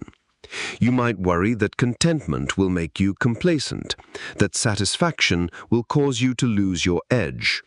You become addicted to striving, believing that to stop is to invite disappointment. The illusion keeps you searching, never arriving. To break free from the "I'll be happy when" illusion, you have to question the promise itself. Happiness is not something you achieve once and keep forever. It arrives in moments, unexpected, brief, sometimes unearned. The present is never perfect, but it's the only place happiness can actually exist. The mind will always offer another milestone, another when. The illusion loses power when you stop believing that happiness is only allowed in the future. If you notice yourself waiting to live, measuring your days by a distant reward, that's the "I'll be happy when" illusion at work. You are allowed to feel content before everything is finished, before you have everything you want. Life will always give you reasons to wait. The illusion only ends when you decide to look for happiness where you are, not where you hope to be. That is how the present becomes more than a waiting room. It becomes the place you live. The regret replay. You find yourself reliving moments you wish had gone differently. Sometimes it's a word you wish you hadn't said, a decision you wish you hadn't made, a risk you wish you'd taken. The regret replay is a quiet pattern, one that turns memory into a loop. You replay conversations, rerun images, try to edit history with your thoughts. The mind pulls you back to moments that cannot be changed, convinced that enough replaying will finally make them right. The regret replay is deeply psychological, rooted in the mind's tendency to seek resolution. Regret feels unfinished. It's an open loop that asks for closure, even when closure is impossible. You imagine alternate outcomes. What if you had acted differently, spoken up, stayed silent, said yes, said no? Each variation leads to another. The regret replay does not comfort, it intensifies discomfort, keeping you stuck between what happened and what might have been. Most people don't recognize how much time they spend in the regret replay. It happens in the background, during quiet moments, in the middle of the night, or while doing routine tasks. The mind revisits old regrets like an unsolved puzzle. It turns mistakes into lessons, but rarely lets you move on. Regret is not just about the past, it shapes your future, making you more cautious, more hesitant, more afraid to choose. The regret replay is not dramatic, it's slow and persistent. You might revisit the same moment 1,000 times, finding new ways to blame yourself. The replay grows stronger the less you talk about it. You keep regrets private, ashamed to admit them, afraid others will judge you. But most people have their own hidden collection. Regret is universal, but the replay feels personal. Psychologically, the regret replay is a way to avoid acceptance. If you can keep replaying, you don't have to face the reality that the past is fixed. The mind believes that enough analysis will reveal a secret lesson, a way to prevent future pain. But the replay rarely provides real insight. It just deepens the sense of loss and self-blame. The cost of the regret replay is subtle but cumulative. You lose time and energy to memories that cannot be changed. Your present becomes colored by old disappointments. You hesitate to try again, afraid of repeating mistakes. The replay can even distort your self-image, convincing you that you are defined by what you regret, not by what you've learned. To break the regret replay, you have to acknowledge the illusion of control. The past cannot be fixed. Regret is only useful when it leads to compassion, not punishment. The mind will always offer another angle, another what if, another replay. The challenge is to recognize when the loop is running and choose to step out. Accept what happened, even if it still hurts. Give yourself the forgiveness you'd offer to a friend. If you find yourself stuck in the regret replay tonight, remember that regret is not a sign of failure. It's a sign of growth, a measure of your willingness to care. The replay only has power if you let it define you. Your life is more than the sum of your mistakes. Each moment of regret can be a doorway to self-understanding, not a prison of self-blame. You don't have to relive the past to learn from it. The mind will always want to replay regrets, but you can choose to let them rest. If you can't find peace, try to find perspective. The regret replay is a habit, not a destiny. Every time you choose the present over the past, you weaken its hold. That's how you know you're ready to live forward, not backward. The endless preparation trap. You start with a plan, then a backup plan, then a contingency for the backup. You research, gather resources, make lists, study every angle. The endless preparation trap feels productive, even admirable. You tell yourself that good outcomes require careful groundwork. Preparation becomes a way of life, a shield against the risk of failure. The trap isn't about action. It's about staying in a state of readiness, so you never have to confront the uncertainty of starting. The endless preparation trap is psychological, built on the mind's need for control. You believe that if you prepare enough, you can predict and prevent every problem. Each new step requires another round of research, another skill to master, another detail to refine. You might spend days or months in preparation mode, convinced that the next piece of information will finally make you ready. The truth is, you never feel ready. The trap works by moving the finish line every time you get close. The routine is familiar. You gather supplies for a project, but never begin. Outline a business, but never launch. Plan a trip, but never book the ticket. The endless preparation trap rewards you with a sense of safety, but robs you of progress. The mind mistakes movement for momentum. You feel busy, but nothing is actually changing. The trap is quiet, unremarkable, but persistent. Most people who live in the endless preparation trap are perfectionists or worriers. You want to avoid mistakes, minimize risk, and make every outcome predictable. The mind learns to prefer planning over doing, because planning keeps failure at bay. The cost is invisible at first: missed opportunities, delayed dreams, relationships that never deepen, talents that never develop. Over time, the trap becomes exhausting. You realize that no amount of preparation can guarantee success. You notice that others move ahead with less information, less skill, less caution, and still succeed.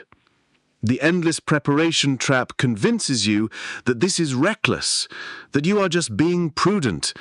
But prudence without action is just another word for fear. The trap becomes a hiding place, an excuse to postpone discomfort. The mind is clever. It tells you that you need just one more day, one more book, one more rehearsal. You create rituals of preparation that replace real progress. You talk about your plans, but rarely about your actions. The endless preparation trap makes you risk-averse, shrinking your world to what you can control. You avoid the vulnerability of showing up unready, even though readiness is a myth. Breaking the endless preparation trap means taking imperfect action. You have to accept that mistakes are inevitable, that uncertainty is unavoidable, that most of life is learned by doing, not by preparing. The mind will resist. It will offer new reasons to wait, new details to fix. But every small step taken in uncertainty is more valuable than 100 steps planned in advance. If you find yourself caught in the endless preparation trap tonight, ask what you're really waiting for. Is it knowledge or just the absence of fear? Is it control or just a way to delay being seen? The answer may not be comfortable, but it is the beginning of change. You are allowed to start before you're ready. The trap loses power every time you take a step, however small, into the unknown. The endless preparation trap is a habit, not a necessity. Every moment spent preparing can be a foundation, but only if you build something on it. The world rewards action, not just intention. The first imperfect move is the only way forward. That's how the trap finally lets you go. The The reassurance cycle. You start with a question, often small and ordinary. Am I making the right choice? Did I say the wrong thing? Do they really like me? You reach out for reassurance, sometimes with a simple comment, sometimes with a carefully disguised worry. You look for signals, words, gestures, even a subtle look in someone's eye to confirm that you're safe, accepted, on the right path. The relief comes, but only for a moment. Soon the doubt returns. The reassurance cycle begins again. The reassurance cycle is not about truth, it's about relief. Your mind craves certainty, but the world rarely provides it. You want a guarantee that things are okay, that you haven't made a mistake, that nothing terrible will happen if you let go of control for a moment. You ask for feedback, for approval, for confirmation. Each time you receive it, the anxiety drops, but never for long. The cycle feeds itself. The more you look for reassurance, the more you need it. Psychologically, the reassurance cycle is a way to manage fear of rejection, of failure, of making a wrong move. It's a habit learned over time, sometimes from childhood, sometimes from difficult relationships, sometimes from a mind that's quick to question and slow to settle. The reassurance you seek is always temporary. The cycle never delivers real certainty. Instead, it deepens your dependence on external validation. Most people in the reassurance cycle don't notice how often they seek it. You ask friends for their opinion on small decisions, double-check your work, replay conversations in your head to make sure you didn't offend. You apologize preemptively, say, "Is that okay?" after every suggestion. Worry about silence as if it means disaster. The cycle is not dramatic. It's woven into everyday life, constant, low-level, quietly exhausting. The reassurance cycle changes your relationship with yourself and others.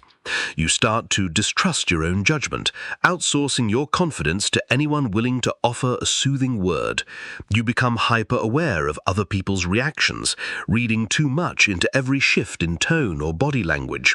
You might over-explain, hoping to prevent any misunderstanding before it happens. The cycle gives you the illusion of control, but leaves you feeling more uncertain with each round. There is a cost to living in the reassurance cycle. You lose your sense of self, your ability to tolerate discomfort, your trust in your own instincts. Relationships can become strained as you look for reassurance in places it can't be given, demanding clarity from those who can't provide it, or seeking comfort from people who don't understand the need. The cycle becomes self-perpetuating. The more you seek reassurance, the less you find it inside yourself. The reassurance cycle is not a flaw, but a pattern, a response to uncertainty, a way to manage anxiety when self-trust is in short supply. Most people want to help, but reassurance from others can never substitute for reassurance from within. Each time you seek it outside yourself, you teach your mind to expect it again. The cycle deepens, the relief shrinks, and the uncertainty grows. Breaking the reassurance cycle is uncomfortable. It means sitting with doubt, letting questions go unanswered, accepting the possibility of being wrong. You have to learn to tolerate the discomfort that comes with not knowing. The process is slow. The mind will push back, offer new worries, tempt you to check just one more time. But with each moment you resist the urge, you teach yourself that certainty is not a prerequisite for safety. If you find yourself in the reassurance cycle tonight, rereading a message, replaying a conversation, waiting for someone to tell you everything is fine, notice the pattern. Ask yourself if reassurance has ever been enough, even for a little while. The cycle only has power if you believe relief comes from the outside. In truth, it comes from your willingness to sit with uncertainty, to trust that you can handle what comes next.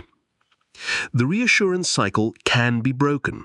It starts with noticing the urge and choosing not to act on it, even once. Over time, self-trust grows. the cycle loosens. The questions remain, but the need for answers softens. That's how you know you're ready to step out, even when certainty never arrives. The blame game loop. Something goes wrong, and the mind starts searching for a culprit. It might be someone else, a partner, a colleague, a stranger in traffic. It might be you, replaying mistakes and piling on self-criticism. The blame game loop is a pattern that assigns responsibility for every problem, as if naming the source will erase the discomfort. The loop can be loud or silent, played out in arguments or in the privacy of your own thoughts. Either way, it keeps you spinning. The blame game loop is rooted in a deep need for clarity and justice. The mind wants problems to have causes, causes to have names, and names to have consequences. Blame feels like an answer. It simplifies the world into good and bad, right and wrong, me and them. The loop begins with a trigger, an error, a disappointment, a misunderstanding. Your mind rushes in to assign fault, believing that once blame is given, peace will follow. Psychologically, the blame game loop is a way to manage discomfort. When something hurts, blame offers a target. You can focus your energy on the person or thing that caused the problem. If you blame yourself, you feel a sense of control. If it's your fault, maybe you can fix it next time. If you blame others, you protect yourself from guilt or shame. Either way, the loop keeps you busy, preventing you from facing uncertainty or loss. The blame game loop is rarely about truth. It is about relief. Assigning blame feels good, even if it doesn't last. The loop is strengthened by repetition. Each new problem becomes another round. Who is at fault this time? The answer is rarely satisfactory. Blame might bring momentary relief, but it doesn't solve anything. The same patterns repeat, the same arguments resurface, the same disappointments return. Most people live with the blame game loop in small ways. You complain about bad service, blame traffic for a bad mood, blame technology for a missed deadline. You might notice the loop in relationships, each person keeping score, waiting for the other to admit fault. The loop grows stronger in silence as resentment builds and old grievances fester. Over time, blame becomes a habit, a way of avoiding vulnerability or responsibility. The cost of the blame game loop is subtle. It prevents real understanding, turning every problem into a contest. You lose the ability to see nuance, to admit shared responsibility, to move on from mistakes. The loop can create distance, even in close relationships. It teaches you to defend yourself instead of learning, to attack instead of listening, to fixate on the past instead of working towards solutions. Breaking the blame game loop requires a shift in perspective. Problems are rarely the fault of one person or one thing. Most situations are complex, shaped by many factors: timing, misunderstanding, stress, history. To step out of the loop, you have to let go of the need for simple answers. Accept that sometimes things just happen. Blame is not always necessary. If you find yourself trapped in the blame game loop tonight, replaying mistakes, building a case against yourself or someone else, pause and notice what the loop is protecting you from. Is it guilt, shame, fear, loss? The urge to assign blame is normal, but it is not always useful. Sometimes the most honest response is to acknowledge the pain, accept the mistake, and move on. The blame game loop loses power when you refuse to play. You can choose understanding over accusation, learning over punishment, responsibility over shame. Blame is a habit, not a solution. The loop ends when you let yourself and others be human, imperfect, complex, sometimes at fault, but always capable of change. The mindless scrolling trap. You reach for your phone without thinking. You open an app, start scrolling. There's no specific goal, just the vague hope of distraction, a soft numbing of thought. Minutes pass, sometimes hours. The mindless scrolling trap is not dramatic. It feels harmless, even necessary. The world is noisy, demanding, overwhelming. Scrolling is a way to escape for a moment, to quiet the background anxiety, to fill time that feels otherwise empty. The mindless scrolling trap operates beneath the surface of intention. You're not really searching for anything. You slide from image to image, story to story, video to video. Your brain rewards you for novelty. Every new headline, every new meme, every notification is a small hit of dopamine. The scrolling continues, sometimes long after you meant to stop. You tell yourself you'll just check for a minute, but the trap has no obvious end. Psychologically, the mindless scrolling trap is a way to manage discomfort. It soothes boredom, loneliness, anxiety, and restlessness. The endless stream of content creates the illusion of activity. You feel connected, updated, involved, even though you're mostly passive. The trap deepens because it asks so little of you, just your attention, your time, your willingness to drift from one thing to the next. Most people underestimate how much of their day is lost to the mindless scrolling trap. It happens at the margins, waiting in line, before sleep, during meals, in meetings, in the bathroom, during conversations. You catch yourself reaching for your device before you know why. The trap becomes part of the rhythm of modern life. Moments that might be empty are filled. Thoughts that might be uncomfortable are silenced. The mindless scrolling trap does not provide real rest. You may feel numb, but not refreshed. You finish a session more tired, sometimes agitated, and less connected to the world around you. The trap interrupts deep thought, disrupts focus, fragments attention. You may notice a dull ache, a sense that you've missed something real while consuming things that quickly fade from memory. There is a cost to living inside the mindless scrolling trap. It steals your time, your creativity, your capacity for reflection. Relationships become shallower as you default to screens instead of conversation. The habit becomes self-reinforcing. The more you scroll, the less you tolerate stillness. You avoid the discomfort of being alone with your thoughts. You lose track of what you truly want to do with your day, your hour, your life. Most people don't talk about the mindless scrolling trap because it's so common. You laugh about your screen time totals, joke about doom scrolling, exchange memes about addiction to the feed. The humor hides a quieter truth, how easy it is to drift through life on autopilot, how much time is spent avoiding reality, how hard it is to just be present. The trap is not a sign of weakness, but a symptom of a world designed for distraction. The mindless scrolling trap is profitable for those who create it, engineered to hold your attention as long as possible. Algorithms shape what you see, what you think about, what you desire. The feeling that you can't stop is part of the design. Breaking the mindless scrolling trap requires intention. Start by noticing the impulse, when and why you reach for your device. Allow yourself a pause.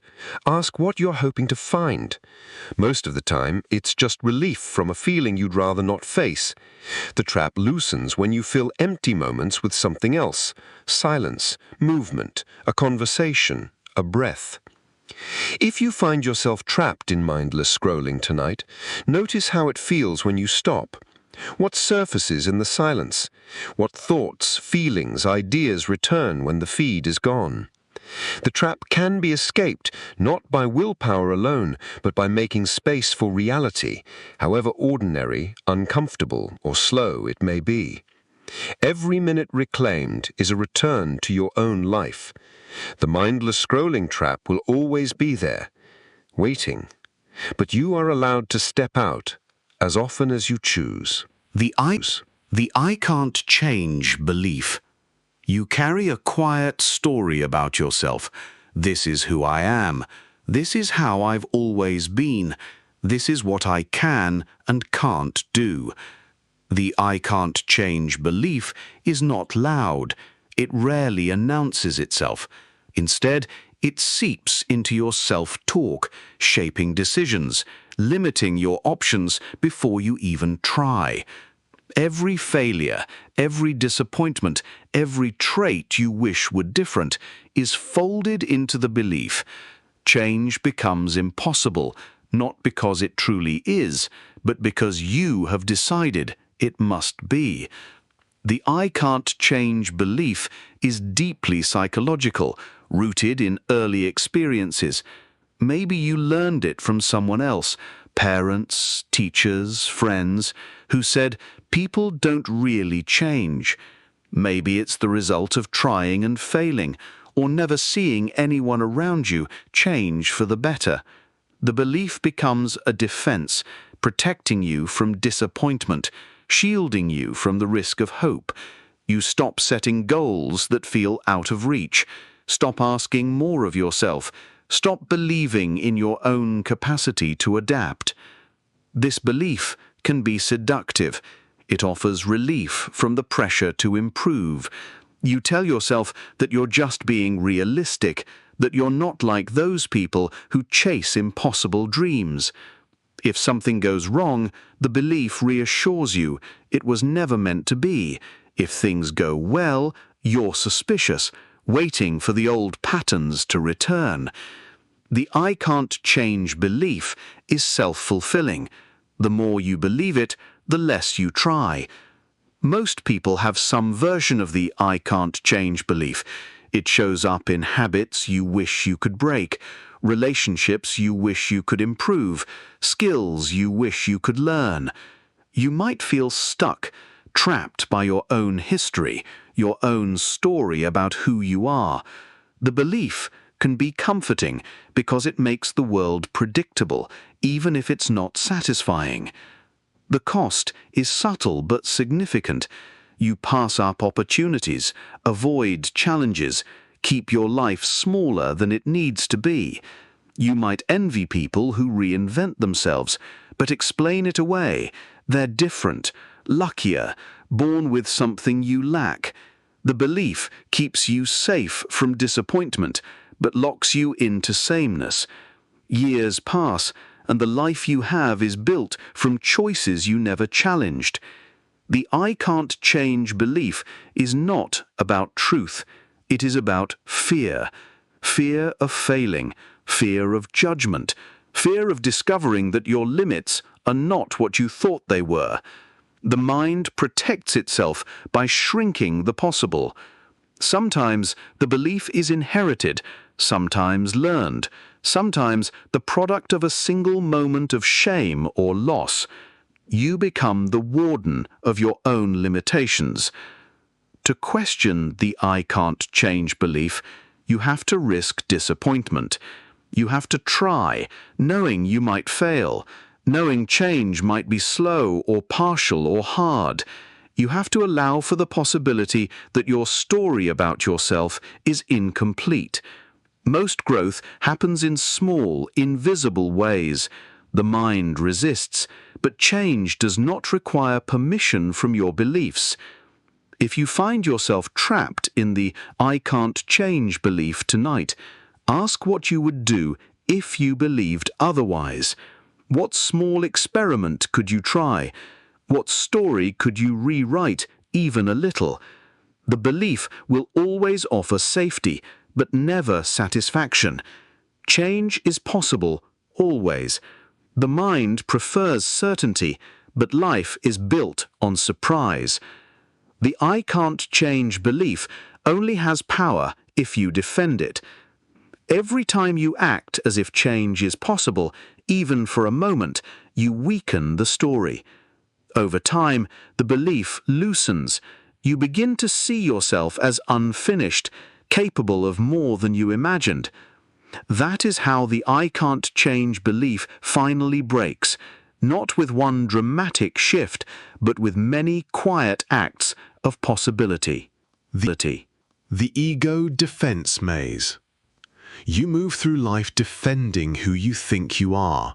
You protect your image, explain your actions, rationalize your choices. The ego defense maze is intricate and mostly invisible, a series of subtle maneuvers your mind makes to keep your self-esteem intact. It's not a conscious strategy. You don't set out to build walls. The mind simply reacts, layer by layer, shield by shield, until you are lost in a maze of your own making. The ego defense maze is psychological, constructed from habits learned over time. Early on, you discover that being wrong, vulnerable, or exposed brings pain, criticism, shame, rejection. You adapt. You build defenses, denial, justification, minimization, projection. You deflect blame, avoid responsibility, hide flaws. Sometimes you exaggerate your successes or downplay your mistakes. Sometimes you retreat into silence. Other times you argue more forcefully. The goal is always the same: protect the self. This maze is complex because the defenses work. They dull the sting of failure, smooth over insecurity, keep anxiety at bay. The ego defense maze convinces you that your identity is fragile, that the truth of who you are must be guarded, edited, curated. Every criticism feels like a threat. Every disagreement is a battle. The mind navigates the maze by reflex, choosing the path of least pain. Most people don't notice the ego defense maze until they are forced to. You find yourself repeating the same arguments, getting stuck in the same conflicts, wondering why feedback is so hard to hear. Relationships become strained, not because of what's said, but because of what's defended. You might push people away, fearing their judgment. You might stay quiet, hiding opinions or feelings that don't match the version of yourself you want to present. The maze grows with every unspoken fear. You avoid uncomfortable truths, even in your own thoughts. You rationalize decisions that no longer make sense, cling to old narratives, explain away flaws that need to be faced. The ego defense maze can make you rigid, unable to admit mistakes, unwilling to change direction. The mind prefers self-protection over growth, safety over honesty. The more you defend, the less you risk, and the smaller your world becomes. There is a cost to living in the ego defense maze. You become trapped inside a version of yourself that is hard to escape. Relationships suffer, curiosity dims, self-awareness shrinks. The maze isolates you, not just from others, but from your own potential. The comfort of defense is offset by the anxiety of exposure. The mind builds walls, then forgets which doors lead out. To see the ego defense maze, you have to pay attention to the ways you resist discomfort. Notice when you justify instead of listen, when you argue instead of reflect, when you avoid instead of face. Ask why feedback feels like a threat. Question the need to be right. The ego defense maze only has power when you move through it blindly. Breaking free from the ego defense maze is not about tearing down every wall at once. It is about choosing honesty over comfort, vulnerability over protection. It is about allowing yourself to be unfinished, to admit mistakes, to learn from criticism. The mind will resist. Defense is familiar, exposure is not. But growth lives outside the maze, in the places where you stop guarding your ego and start discovering who you really are. If you find yourself caught in the ego defense maze tonight, replaying arguments, rationalizing actions, avoiding feedback, pause and ask what you're defending and why. The maze is not a sign of weakness, but of humanity. Everyone builds it, but not everyone remains lost inside. The way out is simple, if not easy. Let yourself be seen, even if you don't look perfect. That's how the ego defense maze finally opens. Piece by piece, you drop the defenses and find out the truth is survivable. The no one understands trap. You feel alone, not in the sense of being by yourself, but in the sense of being unrecognized. You talk, but people don't quite get it. You explain, but the words fall flat, or are misunderstood, or ignored. The no one understands trap is a quiet place, a mental echo chamber where you are both speaker and audience. It starts with a few moments of disconnection, then grows into a conviction that you are fundamentally unknowable. The no one understands trap is psychological, rooted in the mind's deep need for connection and belonging. When you don't feel seen or heard, you withdraw, not always physically, but emotionally, mentally. You keep your thoughts to yourself, convinced that sharing them won't change anything. The trap deepens as you begin to scan for evidence of your difference. You notice every missed cue, every failed attempt at connection, every time someone misunderstands. The mind is quick to interpret this as isolation, as proof that your experience is singular, unreachable. Most people experience the no one understands trap at some point. It can arrive in moments of grief, creativity, ambition, anxiety. You look around and see people living different lives, facing different problems, speaking different languages of pain and joy. You believe your struggles are too strange, your dreams too specific, your fears too irrational for anyone else to truly relate. The trap becomes self-reinforcing. The less you share, the more alone you feel. The more alone you feel, the less you share. The no one understands trap changes your relationship to others. You become guarded, cautious, maybe even resentful. You might test people by offering small pieces of yourself, watching how they respond. If they miss, you retreat further. If they get close, you worry it's luck or misunderstanding. The trap isolates you from intimacy, convincing you that you are safest alone with your truth. The cost of the no one understands trap is subtle but pervasive. You lose out on real connection, on being seen and accepted as you are. You may sabotage relationships, avoid vulnerability, settle for superficial bonds. The trap can even make you suspicious of kindness, doubting that anyone could truly care if they really knew you. The world becomes a room full of people, none of whom can cross the invisible gap. Breaking the no one understands trap is uncomfortable. It requires risk, the risk of sharing, of being misunderstood, of being rejected. It asks you to accept that understanding is never perfect, that even those closest to you will miss things, that you will miss things in them too.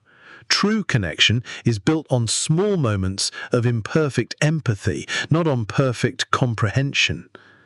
If you find yourself stuck in the no one understands trap tonight, notice how it shapes your silence.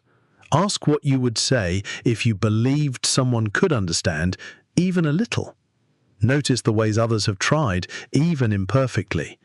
The trap only has power if you demand total recognition. The freedom comes from accepting partial connection as meaningful, even valuable.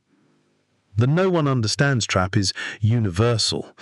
Ironically, the belief in your own isolation is something almost everyone shares. The mind is quick to build walls, but slow to take them down. You are not as unreachable as you think. The risk of being seen is worth the moments of being misunderstood. In the end, understanding is always incomplete, but that is enough.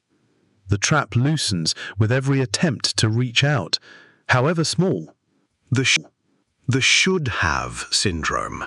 You look back on your choices and begin to rewrite the story. I should have tried harder. I should have spoken up. I should have known better. The should-have syndrome is a persistent mental habit, one that overlays regret on every turning point, no matter how small. You replay the past, not as it happened, but as it should have happened, according to a standard that only appeared after the fact. The should-have syndrome is deeply psychological. It emerges from the mind's instinct to seek control over what is uncontrollable, the past. By assigning shoulds to older decisions, you create the illusion that you could have prevented pain or found a better outcome. The mind uses these judgments to make sense of disappointment, to turn uncertainty into a story of missed opportunities. The story grows with each new should until the past becomes a field of personal failures. Most people don't realize how pervasive the should-have syndrome is. It hides in quiet moments, after a conversation ends, after a risk is declined, after a goal is missed. You find yourself constructing alternative versions of your life, each one hinging on a different choice. These imagined paths are usually simpler, happier, and free of the pain you actually experienced. The syndrome makes you responsible for things you could not have predicted, for knowledge you did not yet have, for futures that never existed. The cost of the should-have syndrome is subtle but significant. It erodes self-compassion, replacing curiosity with criticism. You become your own harshest judge, replaying old moments with a lens sharpened by hindsight. The should-have syndrome keeps you locked in a cycle of blame and regret, unable to accept that most choices are made in uncertainty, with limited information and under pressure. This syndrome often masks a deeper fear, the fear of not being enough, of failing to live up to your own expectations or those of others. By focusing on what you should have done, you avoid the reality that pain and disappointment are part of life, not proof of personal failure. The syndrome convinces you that perfection was possible if only you had tried a little harder, seen a little clearer, cared a little more. The past is redrawn as a series of tests you were always supposed to pass. To challenge the should-have syndrome, you must practice radical acceptance. You have to acknowledge that every decision was made with the information and capacity you had at the time. The should only appears in retrospect, after the consequences are known.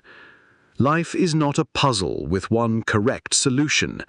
The mind will always offer a different move, a better answer, a perfect response, but only when the risk is gone and the outcome is safe. Most people carry the should-have syndrome into the present, letting it shape new decisions with anxiety and self-doubt. You hesitate, second-guess, look for signs and guarantees before moving forward. You worry that you will add new regrets to the growing list of should-haves.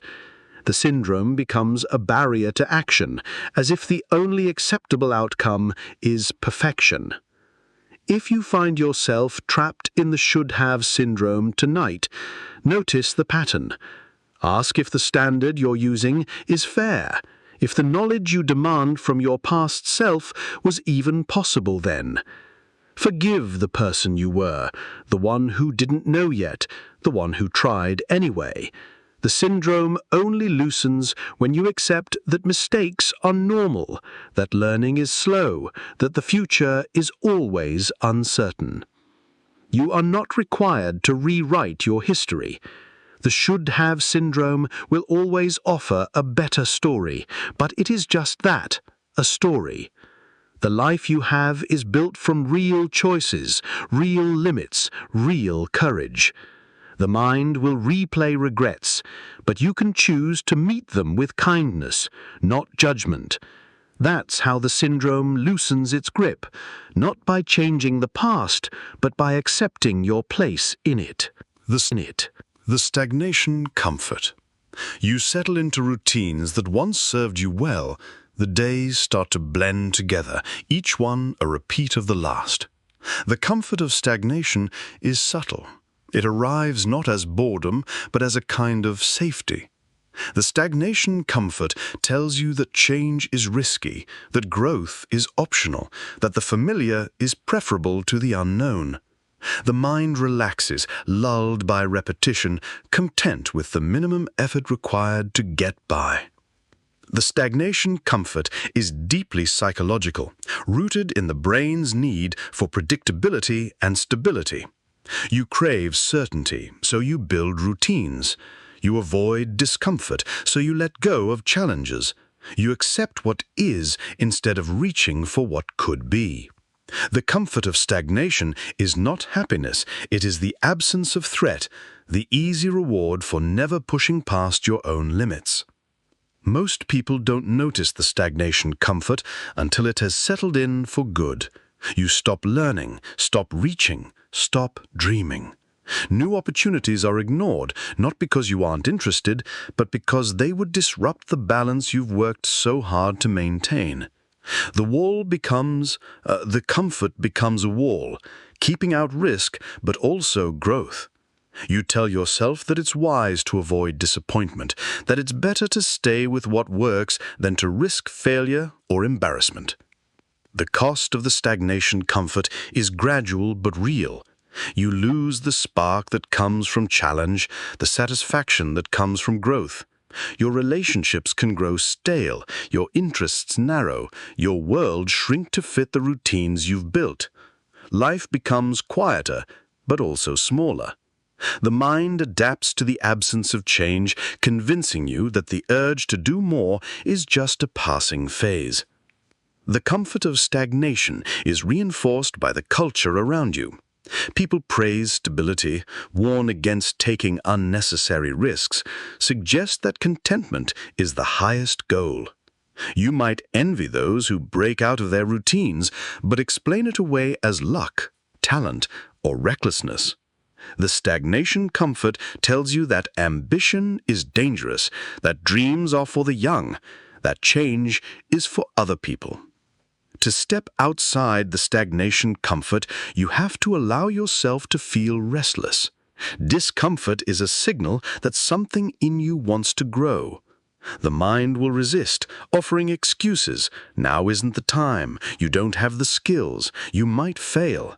The comfort is sticky, hard to leave, easier to defend. You might try to change in small ways, only to slip back into old patterns. If you find yourself trapped in the stagnation comfort tonight, notice what you're avoiding. Is it fear of failure, of judgment, of losing control? Ask what you might try if comfort were not your only goal. The comfort is not the problem, it's the refusal to leave it behind when it no longer serves you. Growth is uncomfortable, but so is standing still for too long. The stagnation comfort will always offer safety, but it will never offer fulfillment.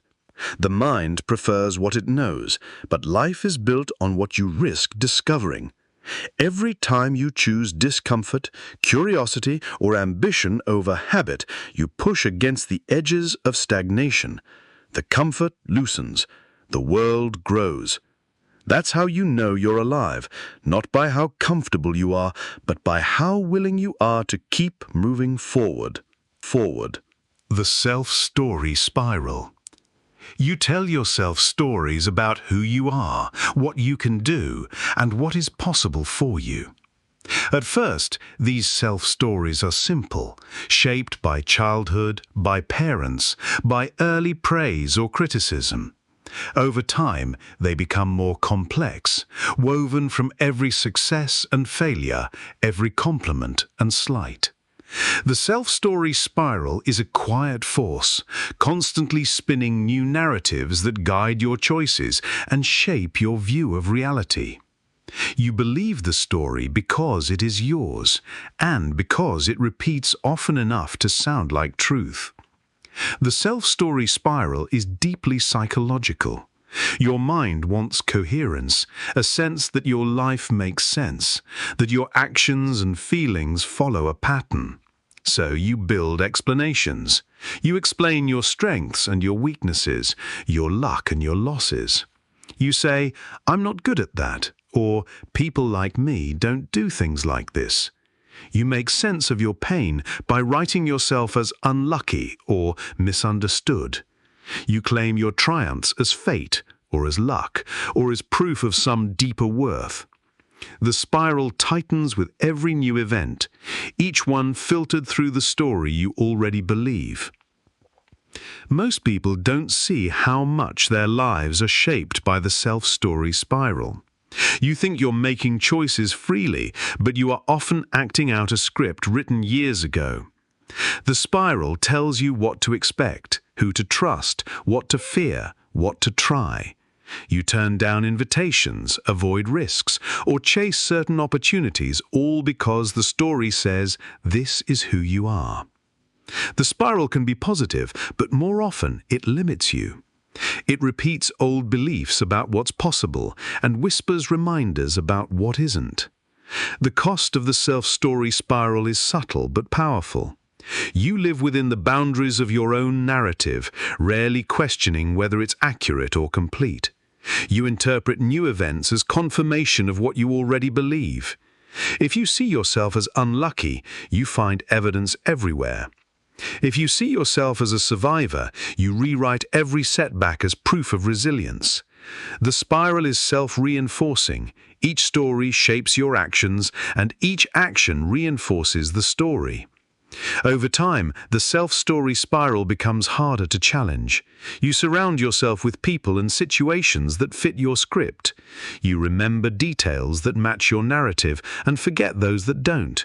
The spiral can even make you suspicious of change, anxious when things go too well, or quick to expect disappointment.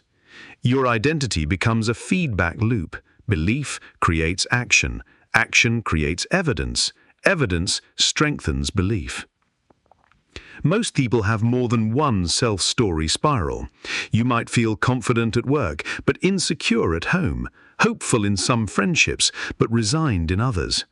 The stories are not fixed, but they are sticky. They resist editing, especially when the mind is tired or threatened. The spiral offers certainty, but not always satisfaction. To break free from the self-story spiral, you must become aware of the stories you are telling. Listen for phrases like, "I always," "I never," "That's just how I am." Ask if these stories are still true, or if they are just old habits of thought.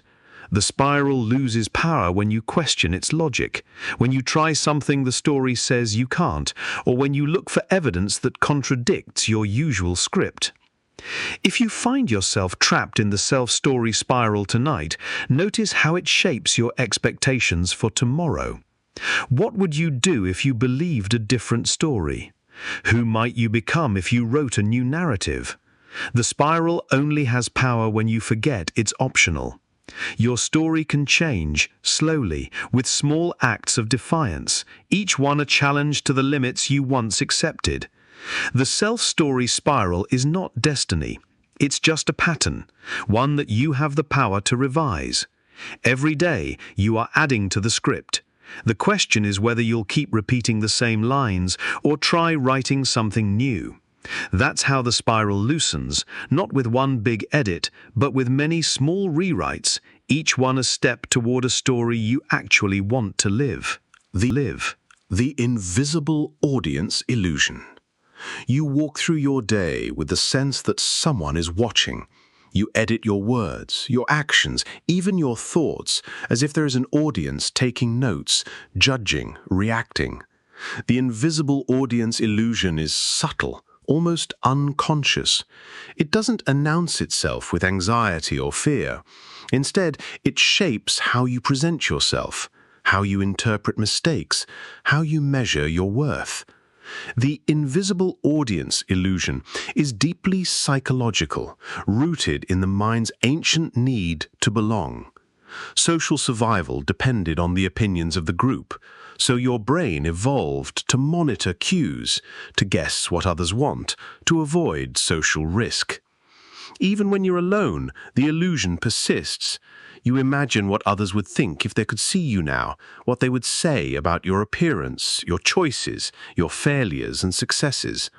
You play both parts, the performer and the imagined critic. Most people don't realize how often the invisible audience illusion shapes their lives. You might dress a certain way, avoid certain topics, hesitate to try new things, all because you picture how others would react. You edit posts, rehearse conversations, and replay awkward moments, not for your own sake, but for the imaginary crowd in your mind. The illusion is not always negative. Sometimes the audience is approving, sometimes critical, but always present. The cost of the invisible audience illusion is subtle but significant. You lose authenticity, trimming your true self to fit what you think is expected. You censor your joy, your weirdness, your mistakes, believing that any misstep will be noticed, remembered, judged. The audience is rarely real. Most people are too busy with their own illusions to focus on you, but the mind keeps performing just in case. Over time, the invisible audience illusion makes you hyper-aware of how you're perceived. You become risk-averse, sticking to the script, avoiding the vulnerability of being fully yourself. The illusion can lead to social anxiety, perfectionism, even loneliness. You might feel seen and unseen at the same time, visible to your imagined critics, invisible in your real needs. The illusion also distorts memory. You remember embarrassment more vividly than triumph because you imagine it being replayed by your audience. You anticipate future judgment, preparing defenses for criticisms that may never arrive. The mind becomes a stage, always lit, always waiting for a reaction that rarely arrives. Most people never name the invisible audience illusion. It's just a quiet pressure, the background hum of self-consciousness. You might believe it keeps you safe, but it mostly keeps you small. True connection and creativity are only possible when you forget the audience and act for yourself. To challenge the invisible audience illusion, notice when you are performing. Ask if your choices would be different if no one were watching. Remind yourself that most people are absorbed in their own story, their own fears of being seen. The illusion loses power when you let yourself be ordinary, when you make mistakes in public, when you speak without rehearsing. You don't need to be invisible to be safe, and you don't need to be perfect to be accepted. If you find yourself trapped in the invisible audience illusion tonight, notice the freedom in being unobserved. Let the imagined crowd fade. Give yourself permission to act as if you are alone, as if your worth is not up for review. The illusion will return, but you can always step off the stage, even if only for a moment. The invisible audience illusion is universal, but it is not unbreakable. The more you live for yourself, the less the audience matters. Your life is not a performance. The only critic who stays is you. When you accept that, the illusion loosens, and the world becomes a little less crowded, a little more real. The one more thing trap. You tell yourself it's just one more thing, one more email before you sleep, one more episode before you turn off the light, one more errand, one more call, one more scroll through your feed. The one more thing trap is quiet, reasonable, and endlessly convincing. It whispers that adding a small task won't matter, that you'll be done soon, that real rest is just one step away. But the steps never end. The one more thing trap is deeply psychological, built on the illusion of control and completion. Your mind seeks closure, a sense of finishing the day or the task with nothing left undone. Each time you add one more thing, you're trying to quiet the low-level anxiety of incompleteness. The reward is immediate, a brief rush of accomplishment, a sense of progress, a small hit of relief. But the trap never really delivers the peace it promises. There's always something else, another loose end, another small job that calls for your attention. Most people live with the one more thing trap as a constant background rhythm. It fills up the day and eats away at the night. You might start with a simple to-do list, but the list grows as fast as you check things off. The mind latches on to the next item, convinced that a clean slate is just around the corner. You sacrifice moments of rest and reflection to the pressure of completion. You tell yourself you'll relax when you're done, but done keeps moving further away. The cost of the one more thing trap is quiet but profound. You lose the ability to pause, to be present, to let go of unfinished business. Your rest becomes shallow, interrupted by thoughts of what's left to do. Even when you try to stop, the mind keeps scanning for unfinished tasks. You might find yourself exhausted, irritable, or restless, never quite satisfied with your progress. The trap grows stronger in a culture that values productivity and hustle. You're praised for efficiency, for getting things done, for being reliable. You internalize the belief that time spent idle is time wasted. The one more thing trap disguises itself as responsibility, but it is actually avoidance. Avoidance of stillness, of discomfort, of the vulnerability that comes with doing nothing. Psychologically, the trap is reinforced by the design of modern life. Technology offers endless ways to add one more thing. Notifications, updates, reminders, invitations. You never have to be finished. There is always a next step, a new message, a final check. The trap is seductive because it feels productive, but it is actually a form of procrastination. By focusing on small tasks, you avoid bigger questions about meaning, direction, or simply the discomfort of rest. To challenge the one more thing trap, you have to set boundaries, not just with your time, but with your expectations. You are allowed to stop before everything is done. You can leave some things unfinished. The mind will resist, offering reasons why this moment is the exception. But real rest only comes when you choose to let go, when you say, enough, when you accept that perfection is impossible.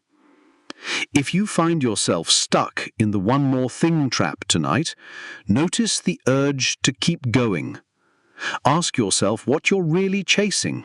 Is it accomplishment or relief from anxiety? Is it progress or just the avoidance of quiet? The trap only loosens when you choose rest on purpose, not as a reward for being done. The one more thing trap will always offer you something else to do. The world won't end if you leave things unfinished for now. Your value is not measured by how much you complete, but by how willing you are to step away, to pause, to let yourself be. Sometimes the bravest thing you can do is nothing at all. The certainty obsession. You crave answers. You want to know for sure about the future, about others, about yourself. The certainty obsession is a drive that never quite rests, a hunger for clarity in a world that rarely offers it. You scan for signs, ask endless questions, check and double-check every detail. You seek advice, reassurance, predictions, guarantees. The need for certainty is relentless, and it grows stronger the more you feed it. The certainty obsession is psychological, rooted in the mind's discomfort with ambiguity. Uncertainty feels dangerous, like standing at the edge of a cliff in the dark. The mind wants solid ground. Certainty is comforting, predictable, safe. When things are unclear, you fill in the gaps with assumptions, stories, even superstitions. You cling to routines, rituals, and rules that promise to make the world manageable. Most people don't realize how much their lives are shaped by the certainty obsession. It shows up in small ways, checking the weather for the 5th time, reading reviews before trying anything new, rehashing conversations for hidden meaning. It appears in bigger decisions too, staying in jobs or relationships that are safe, avoiding risks, hesitating to act until every variable is known. The obsession is never satisfied. Each answer leads to new questions, each decision breeds new doubt. The cost of the certainty obsession is subtle but significant. You lose the ability to adapt, to be flexible, to live with the unknown. Life shrinks to what you can predict or control. Opportunities slip by because you're waiting for more information, for a sign, for proof. You second-guess your intuition, mistrust your own judgment, become paralyzed by the fear of making a mistake. The obsession is exhausting, but the alternative, living with uncertainty, feels intolerable. Psychologically, the certainty obsession is reinforced by a culture that rewards knowledge and expertise. You're taught to seek answers, to avoid mistakes, to measure success by how well you plan. Admitting, "I don't know," feels like failure, like weakness, like being left behind. The obsession grows stronger in times of stress or change. You tell yourself that certainty is just out of reach, if only you try a little harder, search a little longer. But certainty is an illusion. The world is complex, people are unpredictable, and the future is always unwritten. The certainty obsession convinces you that control is possible, but it never delivers on its promise. The harder you try, the anxious you become, and the less confident you feel. The mind becomes a hamster wheel, always running, never arriving. To loosen the grip of the certainty obsession, you have to accept that not knowing is part of life.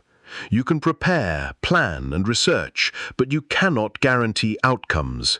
You have to practice tolerating the discomfort of ambiguity, letting go of the need to be sure. The mind will resist, offering worry as a substitute for action. But most of what you fear will never happen, and most of what matters is learned by doing, not by knowing. If you find yourself caught in the certainty obsession tonight, notice how much energy is spent searching for answers that don't exist. Ask what would happen if you moved forward without guarantees. The obsession only loosens when you embrace the possibility of being wrong, of failing, of not knowing everything. The certainty obsession is universal, but it doesn't have to rule your life. Every time you choose action over waiting, curiosity over certainty, you step out of the loop. The world becomes larger, more open, more real. The freedom is not in knowing, but in living anyway. The future anxiety feedback loop. You look ahead and see uncertainty. Your mind starts scanning for problems, searching for threats, rehearsing solutions to situations that haven't happened yet. The future anxiety feedback loop is quiet, efficient, and almost invisible in daily life. It begins with a single worry about money, health, relationships, career, the world itself. The mind responds to that worry by imagining possible outcomes, most of them negative, all of them vivid. The future anxiety feedback loop is psychological, built into the brain's design. Anxiety is meant to prepare you for trouble, but in modern life, it rarely stops at preparation.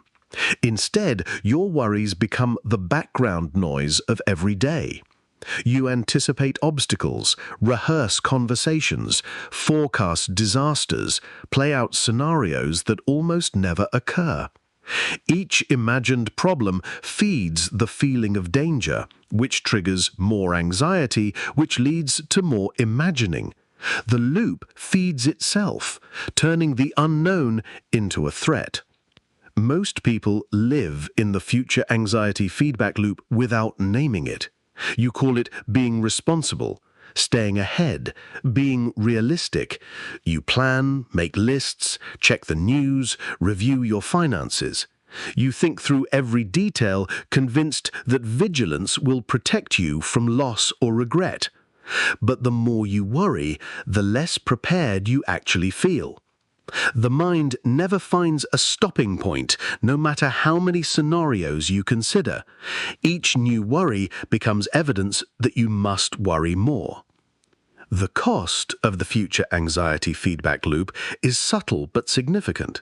You lose touch with the present, living instead in imagined futures that rarely match reality. Your energy is spent managing threats that never arrive. Your sleep is disrupted by fears that fade in daylight. The loop can make you irritable, distracted, even physically tense.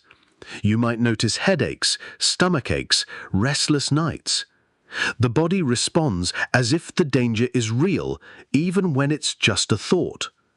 The feedback loop is reinforced by a culture that rewards anticipation. You're taught to plan ahead, to think through every risk, to be ready for the worst. But readiness slips into rumination, and problem-solving becomes catastrophizing. The mind becomes a machine for producing worry. You seek reassurance, but it rarely lasts. New anxieties quickly fill the space left by old ones. The loop becomes a way of life. Psychologically, the future anxiety feedback loop is a defense against vulnerability. By anticipating problems, you hope to avoid pain, embarrassment, or loss. But the loop itself becomes a source of suffering. You start to believe that anxiety is necessary, that if you ever stopped worrying, disaster would catch you off guard. The mind turns caution into compulsion. Breaking the future anxiety feedback loop requires a different kind of courage. The courage to accept uncertainty, to tolerate not knowing, to risk being unprepared. You have to notice the loop as it starts, to recognize worry for what it is, a habit, not a warning. The mind will protest, insisting that vigilance keeps you safe. But most of what you fear never happens, and most of what does happen is handled in the moment, not in advance.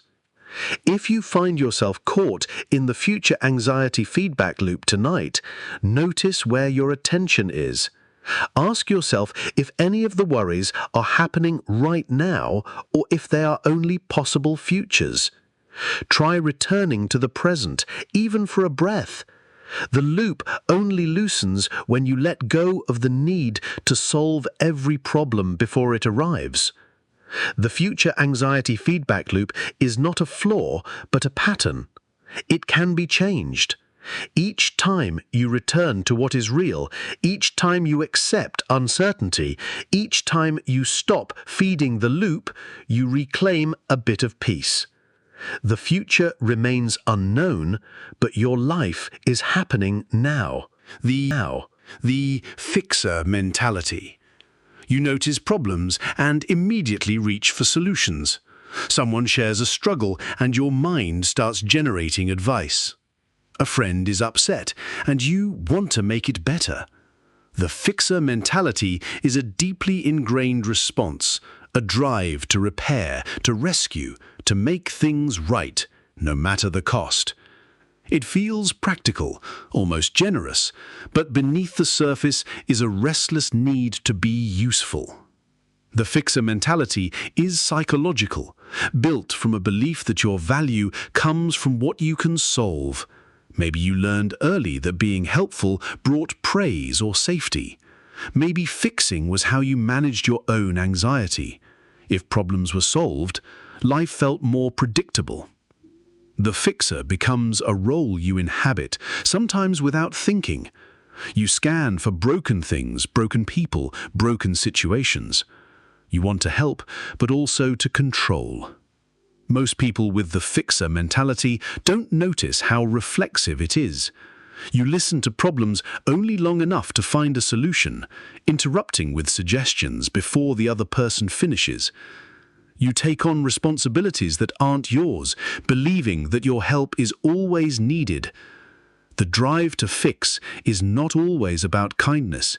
It can be a way to avoid your own feelings of helplessness, discomfort, or vulnerability. The cost of the fixer mentality is quiet but real.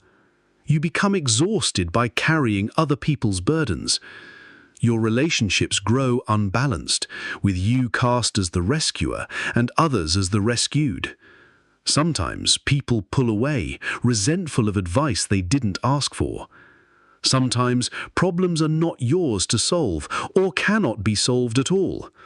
The fixer mentality creates distance disguised as closeness. Psychologically, the fixer mentality keeps you safe from sitting with uncertainty. If you're busy solving, you don't have to feel. You don't have to tolerate sadness, anger, or confusion, yours or anyone else's. The drive to fix becomes a shield, blocking intimacy and self-awareness. You lose the ability to simply witness, to offer presence without solutions, to accept that some things must be endured rather than changed. The fixer mentality is reinforced by cultural stories of heroism and competence. You're praised for being dependable, for taking charge, for never letting a problem rest. But this praise can become a prison. You feel guilty when you can't help, anxious when you don't have an answer, restless when there's nothing to fix. Your identity is tied to usefulness. To loosen the fixer mentality, you have to learn to tolerate discomfort, yours and others. Practice listening without advising, supporting without rescuing, allowing problems to exist without immediate solutions. Ask yourself what you're really afraid of. Is it failure? Helplessness? The unpredictability of other people's feelings? The fixer can only relax when you accept that not every problem is yours to solve. If you find yourself in the fixer mentality tonight, notice the urge to help. Pause before offering advice. Ask if it's wanted, or if what's needed is simply understanding. The mind will protest. Doing nothing can feel unbearable. But sometimes the greatest gift you can offer is presence, not answers. The fixer mentality is not a flaw, but a habit. It can be changed. Each time you resist the urge to fix, each time you stay present with discomfort, each time you let things be as they are, you create space for real connection.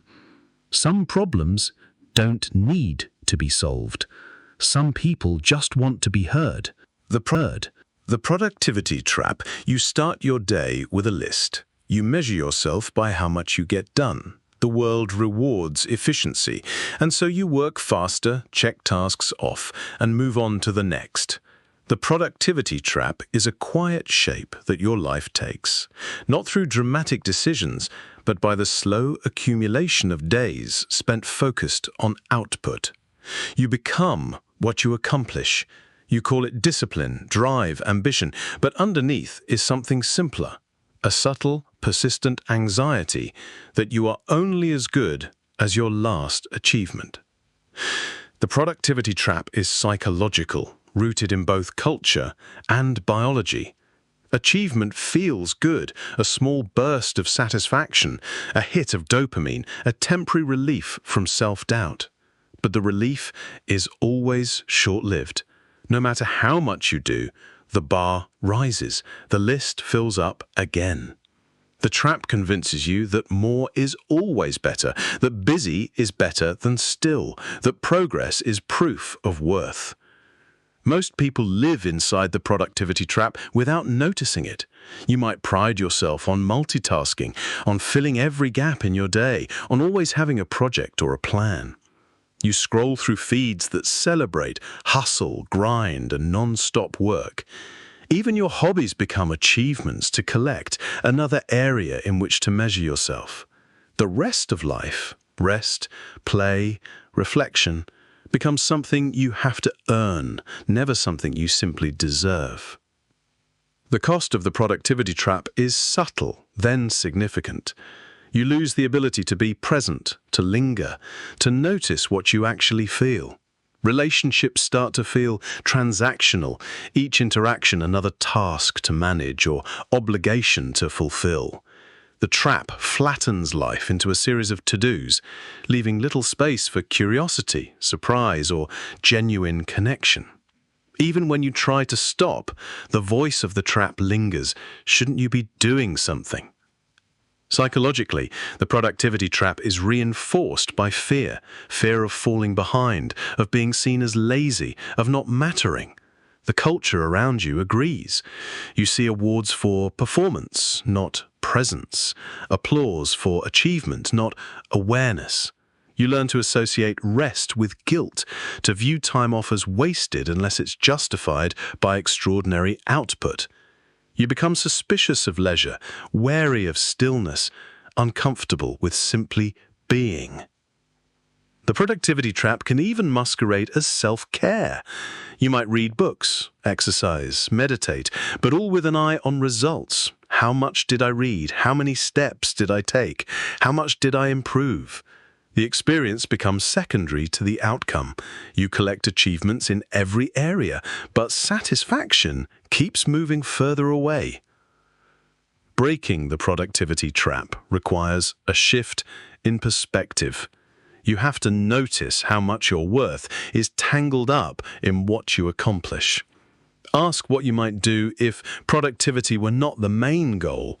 Would you spend your time differently? Would you rest without apology? Would you risk being unproductive in the eyes of others? If you find yourself caught in the productivity trap tonight, notice how difficult it is to stop. The mind resists emptiness, silence, rest. The trap whispers that you'll lose your edge, that you'll disappoint someone, that you'll disappear. But your value does not depend on your output. The most meaningful moments of life are rarely productive in the traditional sense. They are slow, unmeasured, unremarkable to anyone but you. The productivity trap is not a failing, but a pattern. It is possible to step outside of it, to reclaim time, presence, and self-worth. Every moment you choose to rest without earning it, every time you linger with nothing to show for it, every time you allow yourself to just be, you weaken the grip of the trap. The world may keep moving, but you are allowed to pause. That is where life actually happens. The never enough loop. You achieve a goal, feel a brief flicker of satisfaction, and immediately set your sights higher. You buy something new, enjoy it for a moment, and then want the next thing. You compare yourself to others, feel you're lacking, and work harder to close the gap. The never enough loop is a quiet current that pulls you forward, never letting you settle, always promising that fulfillment is just beyond the next horizon. It is rarely dramatic, it is persistent, reasonable, and relentless. The never enough loop is psychological, rooted in the mind's tendency to adapt quickly to gains and to focus on what is missing. No matter how much you have or accomplish, your baseline shifts. What once felt impossible becomes ordinary. What once satisfied you now leaves you restless. The loop operates in every area: work, relationships, appearance, possessions. You measure your life by what you have not yet attained, rather than by what is already present. Most people live inside the never-enough loop without realizing it. You set goals, work hard, celebrate briefly, then move the target. You see what others have and imagine they are more fulfilled, more content, more deserving. You start to believe that the problem is you, not driven enough, not smart enough, not worthy enough. The loop feeds on comparison and on the myth of lasting happiness through achievement. The cost of the never-enough loop is cumulative. You lose the ability to savor what you have, to notice progress, to rest in accomplishment.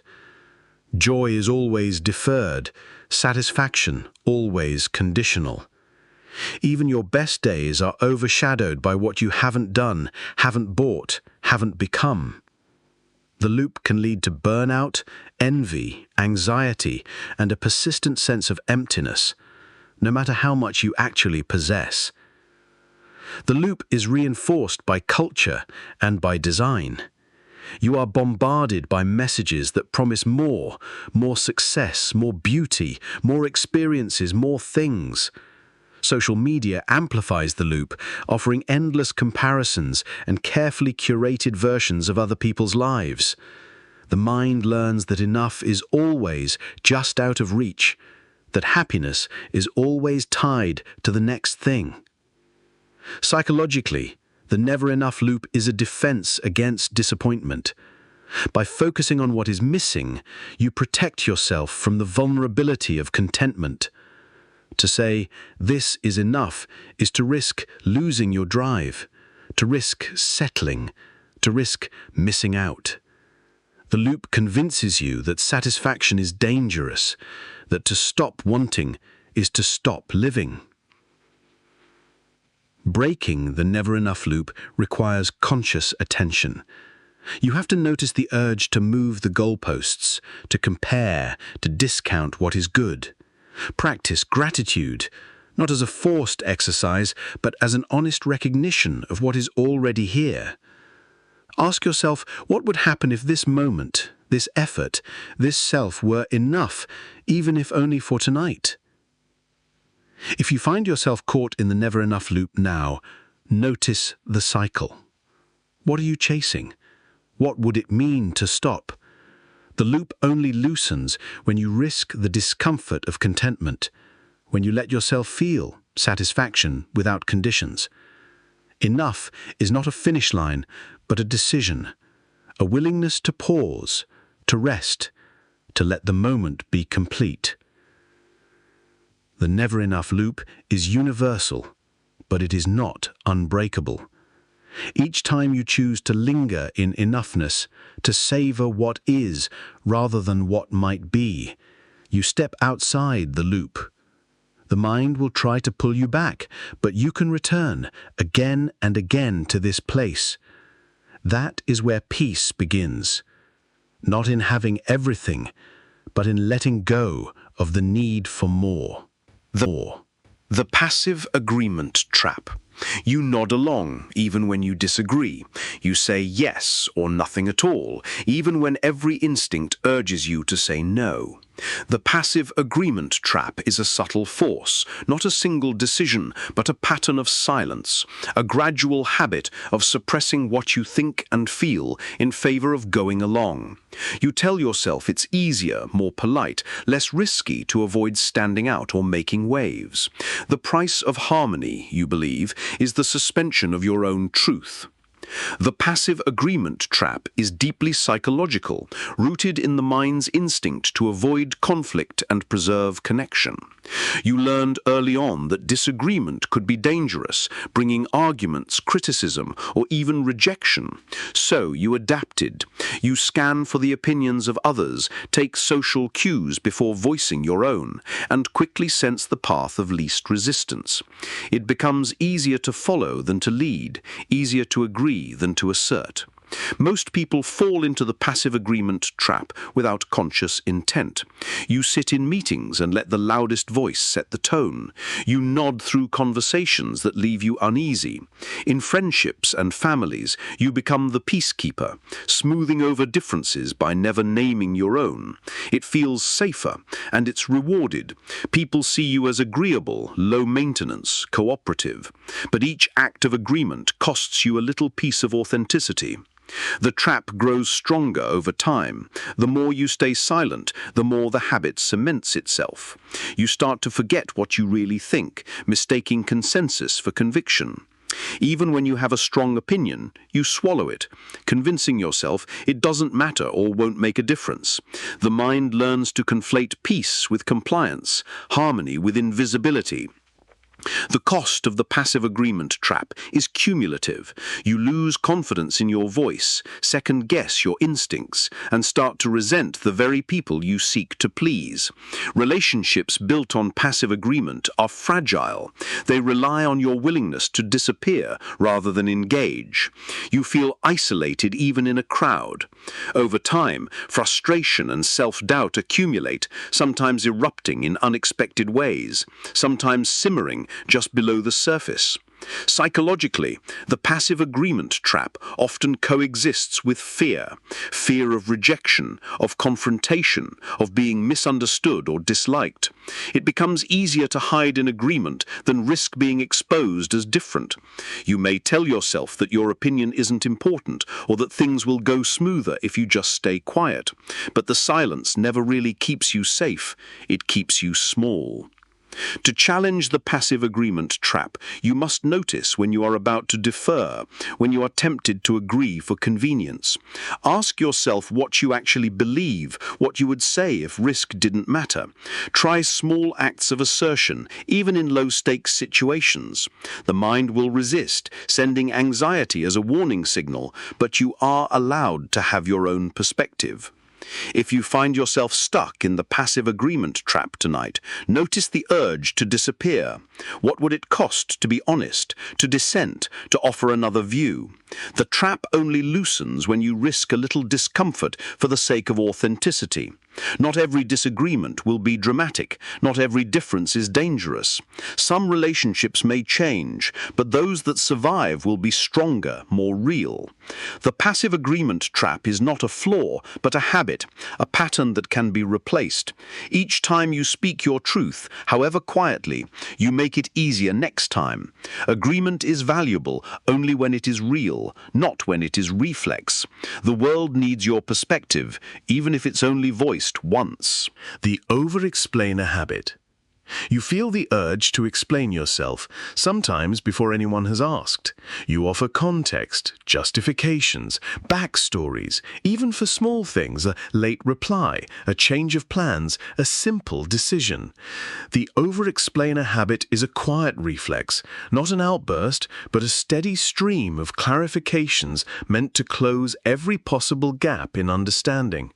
You are afraid of being misunderstood, judged, or found lacking, so you fill the silence with words. The over-explainer habit is psychological, rooted in the need for approval and the fear of rejection. Somewhere along the way, you learned that mistakes must be accounted for, that intentions must be pure, that ambiguity is risky. The mind becomes vigilant, scanning for misunderstandings, eager to clear them away before they even arise. Each explanation is an attempt to preempt criticism, to stay one step ahead of disappointment. Most people who fall into the over-explainer habit do so gradually. It begins with small things, a forgotten call, an awkward moment, a minor error. You offer a quick explanation, and it feels like relief. The habit grows. You start to believe that every action needs justification, that your reasons must always be shared, that silence means suspicion. The explanations become automatic, spilling out before you have time to consider whether they are needed. The cost of the over-explainer habit is subtle but draining. You spend energy managing other people's perceptions, building elaborate defenses for actions no one has questioned. You may find yourself frustrated when others seem uninterested in your explanations or anxious when your reasons go unheard. Relationships become transactional, each interaction an exchange of information, rather than a meeting of minds. The habit can even undermine your own confidence, as if your choices are always up for review. The over-explainer habit is reinforced by a culture that demands transparency, accountability, and constant communication. You are taught to be open, but not always to be silent. You are rewarded for clarity, but not for trusting that your intentions are enough.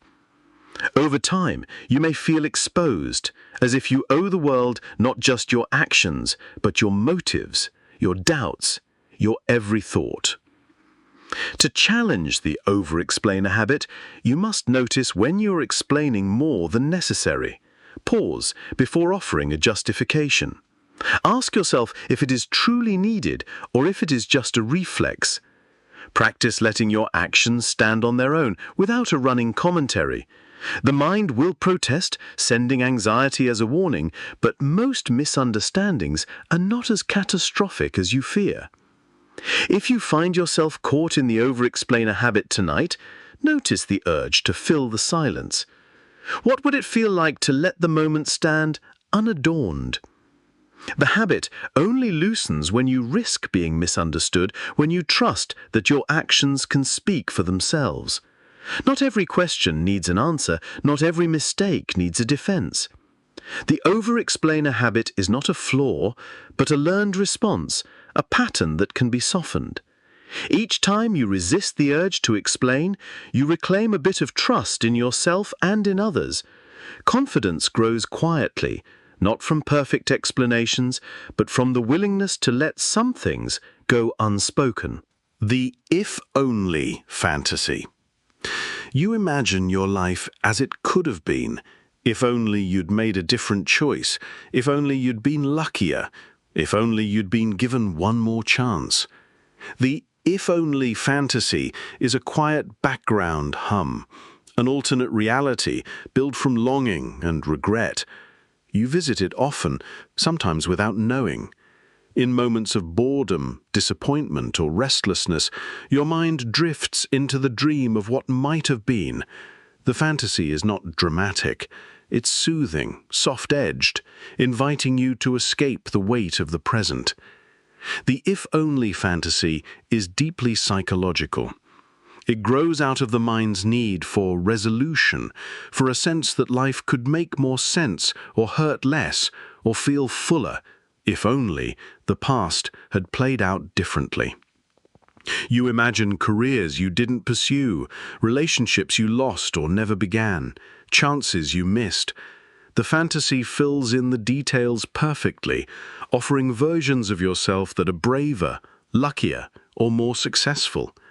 There is rarely pain in the if-only world, only possibility and a bittersweet echo of what's missing now. Most people drift into the if-only fantasy when reality feels unsatisfying.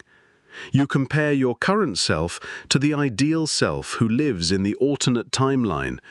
You convince yourself that happiness or contentment was just one decision away, one risk not taken, one setback avoided.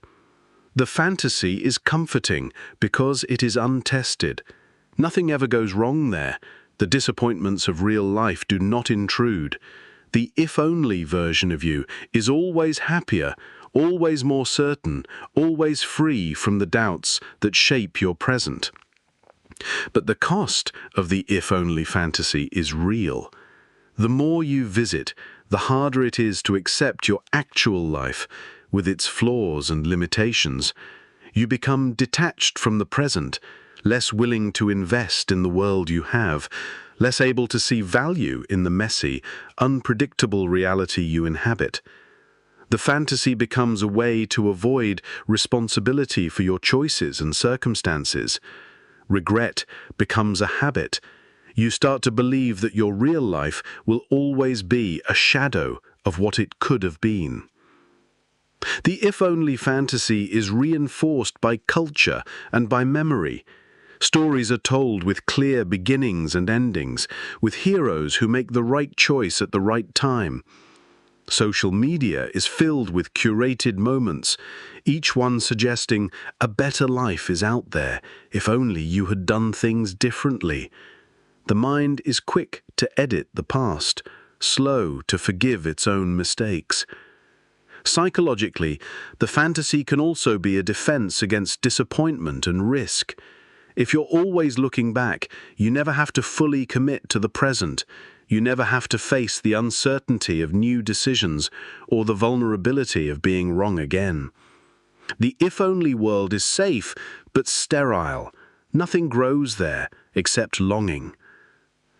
To loosen the grip of the if-only fantasy, you have to return to your real life with all its imperfections. Practice seeing what is present, not just what is missing. Ask yourself, what do you still want, even now? The mind will always offer the fantasy as an escape, but you can choose to stay. The only version of yourself that matters is the one that acts, tries, fails, and learns here, in this moment. If you find yourself lost in the if-only fantasy tonight, notice what you are avoiding. Is it pain, disappointment, or simply the fear that this is all there is? The fantasy only loosens when you accept the mess and possibility of your real life. The future remains unwritten. There are still choices left to make. The if-only fantasy is universal, but it does not have to rule you. Every time you invest in the life you actually have, you take power away from the dream. Reality is rarely perfect, but it is always real. That is where change begins, not in wishing, but in living. The nice guy trap. You want to be liked. You want to be seen as good, generous, agreeable, a nice guy. The trap is subtle. It begins with small acts of kindness, small acts of self-denial. You go out of your way to help, even when it costs you. You avoid conflict, smooth over tension, swallow your own needs to maintain the image of someone who is never a problem. The nice guy trap is not about genuine care.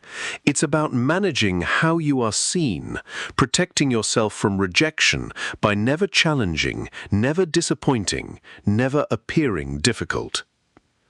The nice guy trap is psychological, rooted in early lessons about approval and acceptance. You may have learned that love is conditional, that you have to earn your place by being easy to like. The mind develops habits, saying yes when you mean no, apologizing for things that aren't your fault, over-explaining and over-accommodating. You become skilled at reading the needs of others, anticipating discomfort before it happens, absorbing the emotional tension in every room. Most people do not see the cost of the nice guy trap until it becomes unbearable. You start to feel invisible, taken for granted, or even resentful. You notice that your kindness is rarely reciprocated. People grow to expect your compliance, not your honesty. You become trapped by your own reputation. The thought of disappointing someone or being seen as selfish feels more dangerous than the pain of never being fully known. The nice guy trap also distorts relationships. You avoid setting boundaries, so resentment builds. You want others to see your sacrifices and reward you with affection, but often they do not. The dynamic is unspoken but powerful. Your kindness is transactional. Your giving comes with the hidden hope of approval or validation. You rarely express what you actually want. When you do, it often comes out as passive aggression or withdrawal. Culturally, the nice guy trap is reinforced by stories that celebrate selflessness and punish assertiveness. You are told that being nice is the highest good, that anger is weakness, that conflict is to be avoided at all costs. But genuine connection requires honesty. Real intimacy requires the courage to disappoint, to risk being disliked, to stand up for yourself. The trap confuses niceness with goodness, compliance with character. Psychologically, the nice guy trap is a defense against abandonment. By making yourself easy to love, you hope to avoid the pain of loss or rejection. But the result is loneliness, a feeling of never being seen for who you really are. You become a mirror for the needs of others, but your own needs remain unmet. To escape the nice guy trap, you must risk being real. Practice saying no, even when it feels dangerous. Allow yourself to disagree, to be inconvenient, to take up space. The mind will resist, flooding you with guilt and fear, but this is the cost of being known. Not everyone will like you, but those who stay will know the real you. If you find yourself in the nice guy trap tonight, notice where you disappear. Ask what you are afraid to express, what you want but never say. The trap only loosens when you are willing to let your kindness be honest, not just automatic. Niceness without boundaries is not kindness, it is self-erasure. The nice guy trap is common, but not necessary. You are allowed to be good and still set limits. You can be kind and still be honest. Every act of truth is a step toward freedom. The world does not need more nice guys. It needs people willing to be real. The control illusion. You organize, you plan, you make lists and check them twice. You set reminders, prepare for contingencies, try to see every possible outcome before it happens. The control illusion is comforting, a quiet reassurance that if you just work hard enough, think far enough ahead, you can steer life exactly where you want it to go. You believe that control equals safety. If you can control the details, you can avoid disaster, disappointment, regret. The mind clings to the illusion tightly, even as evidence piles up that the world is wild and unpredictable. The control illusion is deeply psychological. Your mind is built to seek order, to find patterns and make sense of chaos. Early in life, control is associated with praise and comfort, tidy rooms, finished homework, well-behaved manners. As you grow, the urge to control expands. You try to manage your image, your relationships, your future. You imagine that with enough effort, you can limit the unexpected, eliminate uncertainty, and master your fate. Most people don't see how pervasive the control illusion is in their lives. It operates quietly. You over-prepare for conversations, replay arguments, strategize every step of your career. You hesitate to try new things unless the outcome is guaranteed. You get anxious when things fall outside your plans, when others don't behave as expected, when life interrupts with loss, illness, or change. The illusion says, this wouldn't have happened if you just tried harder. The cost of the control illusion is subtle but suffocating. You become tense, easily frustrated, restless. You waste energy worrying about variables you can't influence. Relationships become transactional, conditional on others following your script. When things go wrong, you blame yourself or others for losing control. You might find it difficult to relax, to delegate, to let go. Joy shrinks, curiosity is stifled, spontaneity is seen as a threat. The control illusion is reinforced by a culture obsessed with mastery and certainty. You're taught to plan your life, to track your habits, to optimize your productivity. Apps and books promise total control over time, health, relationships, even emotions. But control is always provisional.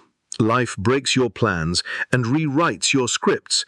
Control becomes a moving target, always just beyond your grasp. Psychologically, the illusion of control is a defense against vulnerability. If you can control everything, you won't be caught off guard or hurt. The mind confuses control with strength, surrender with weakness. But true strength lies in adaptation, not rigidity. Control feels powerful, but it is brittle. One twist of fate, one unexpected event, and the illusion cracks. To see through the control illusion, you have to accept uncertainty as a permanent feature of life. Let yourself grieve the fantasy of certainty. Practice sitting with chaos, ambiguity, unpredictability. The world will not fall apart if you loosen your grip.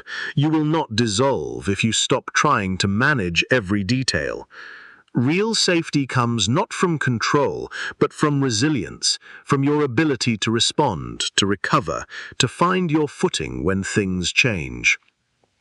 If you find yourself clinging to the control illusion tonight, notice what you're trying to avoid: fear, pain, disappointment, loss. The illusion only loosens when you allow yourself to experience what you can't control and survive it. Surrender is not giving up, it's making room for reality, with all its mess and surprise. The control illusion is common, but not necessary. Each time you choose flexibility over force, curiosity over certainty, presence over planning, you weaken the hold of the illusion. You cannot control the wind, but you can learn to sail. That is where freedom begins, not in mastery, but in movement, not in control, but in courage. The "I always knew" fallacy. You look back at your choices and convince yourself the signs were always there. You say, "I always knew this would happen," or "I saw it coming." The "I always knew" fallacy is a quiet revision of memory, an illusion that turns hindsight into foresight. You edit your past, smoothing over uncertainty, painting yourself as wise or unlucky, depending on the outcome. The mind is eager to feel in control, to believe it can see the shape of things before they arrive. The "I always knew" fallacy is psychological, rooted in the brain's need for coherence. The story you tell yourself about the past is rarely the story you lived. Life is uncertain, decisions are made with partial information, and the future is always unclear. But looking back, you remember details that fit the outcome and forget those that don't. The fallacy is seductive. It makes you feel smart, or at least less foolish for the things you missed. Most people live with the "I always knew" fallacy without noticing. It shows up in relationships. You say you always knew someone would leave or that a friendship would fall apart. It appears in work. You recall a project's failure as inevitable, even though you once believed in its success. The fallacy even shapes how you see your own growth, making past confusion and anxiety seem obvious in retrospect. The cost of the "I always knew" fallacy is subtle but real.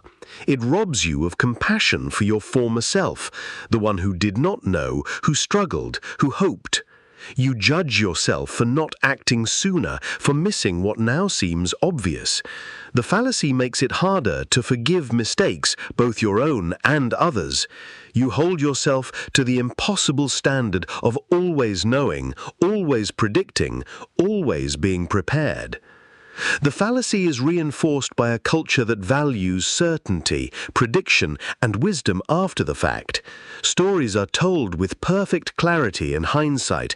Failures are explained as if they were always fated, successes as if they were always deserved. The mind absorbs these narratives, using them to reshape memory and simplify the complexity of real experience. Psychologically, the "I always knew" fallacy is a defense against helplessness.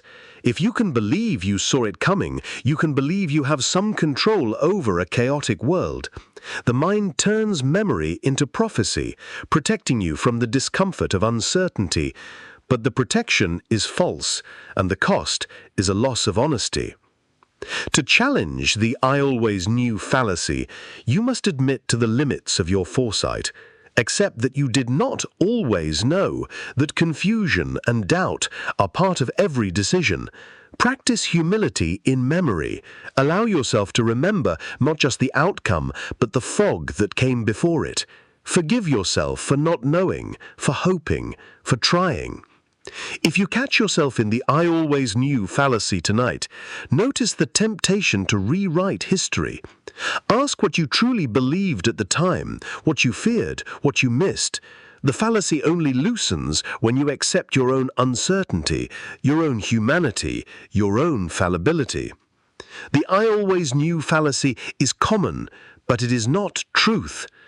Every story is clearer in hindsight. The real wisdom comes from admitting you did not know and living with that uncertainty anyway. That is how you grow, not by being right from the start, but by being honest about how much you never knew. The identity attachment trap. You collect labels, your job, your role in the family, your achievements, your failures, your personality traits. These become more than descriptions. They become your story, your limits, your truth. The identity attachment trap is a silent process. You start to believe you are your reputation, your skill set, your trauma, your accolades, your past. The mind clings to what is familiar, to what is repeated, to what the world mirrors back. You defend your identity fiercely, even when it no longer fits. The identity attachment trap is psychological, rooted in the basic human need for stability and meaning. The mind prefers order over ambiguity, certainty over possibility. Early in life, you learn who you're supposed to be: quiet or loud, smart or average, dependable or unpredictable.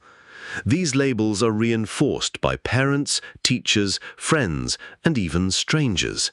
They solidify into the story you tell yourself about who you are and what you're allowed to become. Most people don't notice how attached they are to their identity until change threatens it. A job loss, a breakup, a new environment, an unexpected success or failure. Each can feel like a threat to your very existence, not just your circumstances. The identity attachment trap whispers, "Without this, you are nothing. Without this, you disappear." You resist change, even positive change, because it threatens your sense of self. The cost of the identity attachment trap is subtle but pervasive. You avoid risks that don't match your self-image. You filter opportunities through the lens of your labels. "That's not me," or "I could never do that."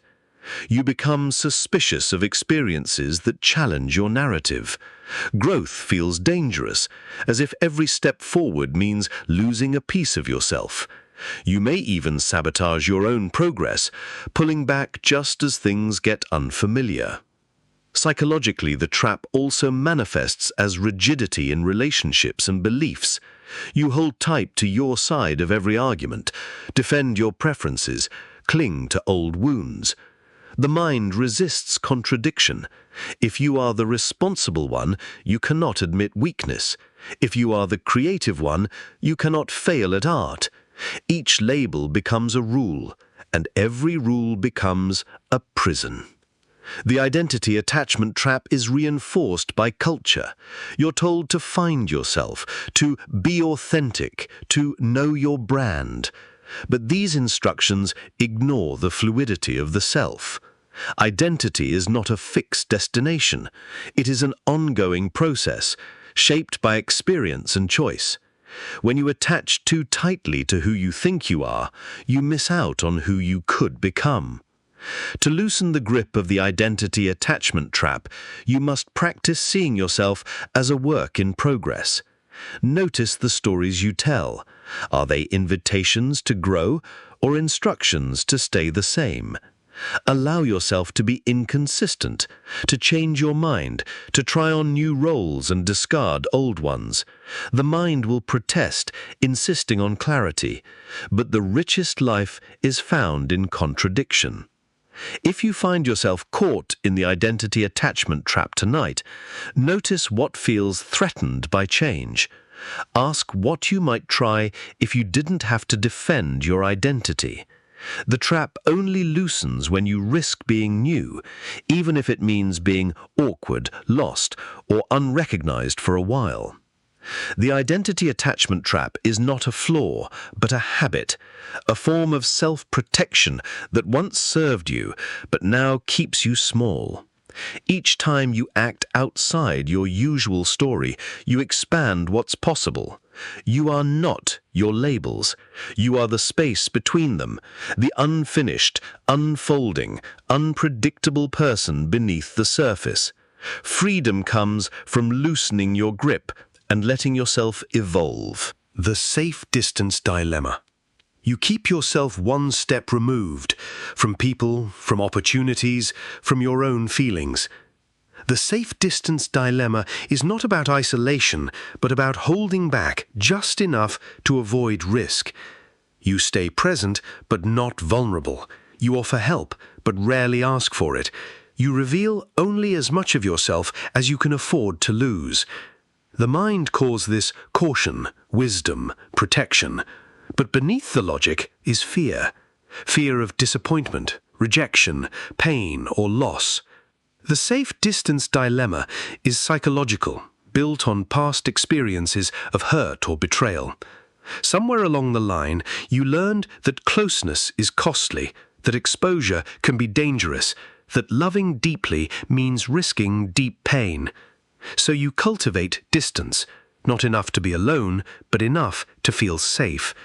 You avoid conversations that might get emotional, avoid commitments that might become obligations, avoid decisions that might pin you down. Most people do not recognize the safe distance dilemma until they realize how much of life is spent on the edge, never quite in, never quite out. Relationships remain surface level, goals are half-hearted, passions are managed instead of embraced. You become a master of ambiguity, always with one foot out the door, always ready to retreat. The world sees you as independent, maybe mysterious, but inside you feel both relief and longing, the relief of not being hurt, the longing for deeper connection. The cost of the safe distance dilemma is subtle but profound. You miss out on intimacy, on the satisfaction of commitment, on the rewards of being fully invested. Life feels safer, but also smaller. You avoid disappointment by avoiding hope. You avoid pain by avoiding joy. The dilemma becomes a cycle. Each act of holding back proves to you that closeness is risky, which makes you hold back even more. Psychologically, the safe distance dilemma is a defense against vulnerability. You believe that if you care less, lose less, risk less, you'll be protected from the worst outcomes. But the protection is never complete.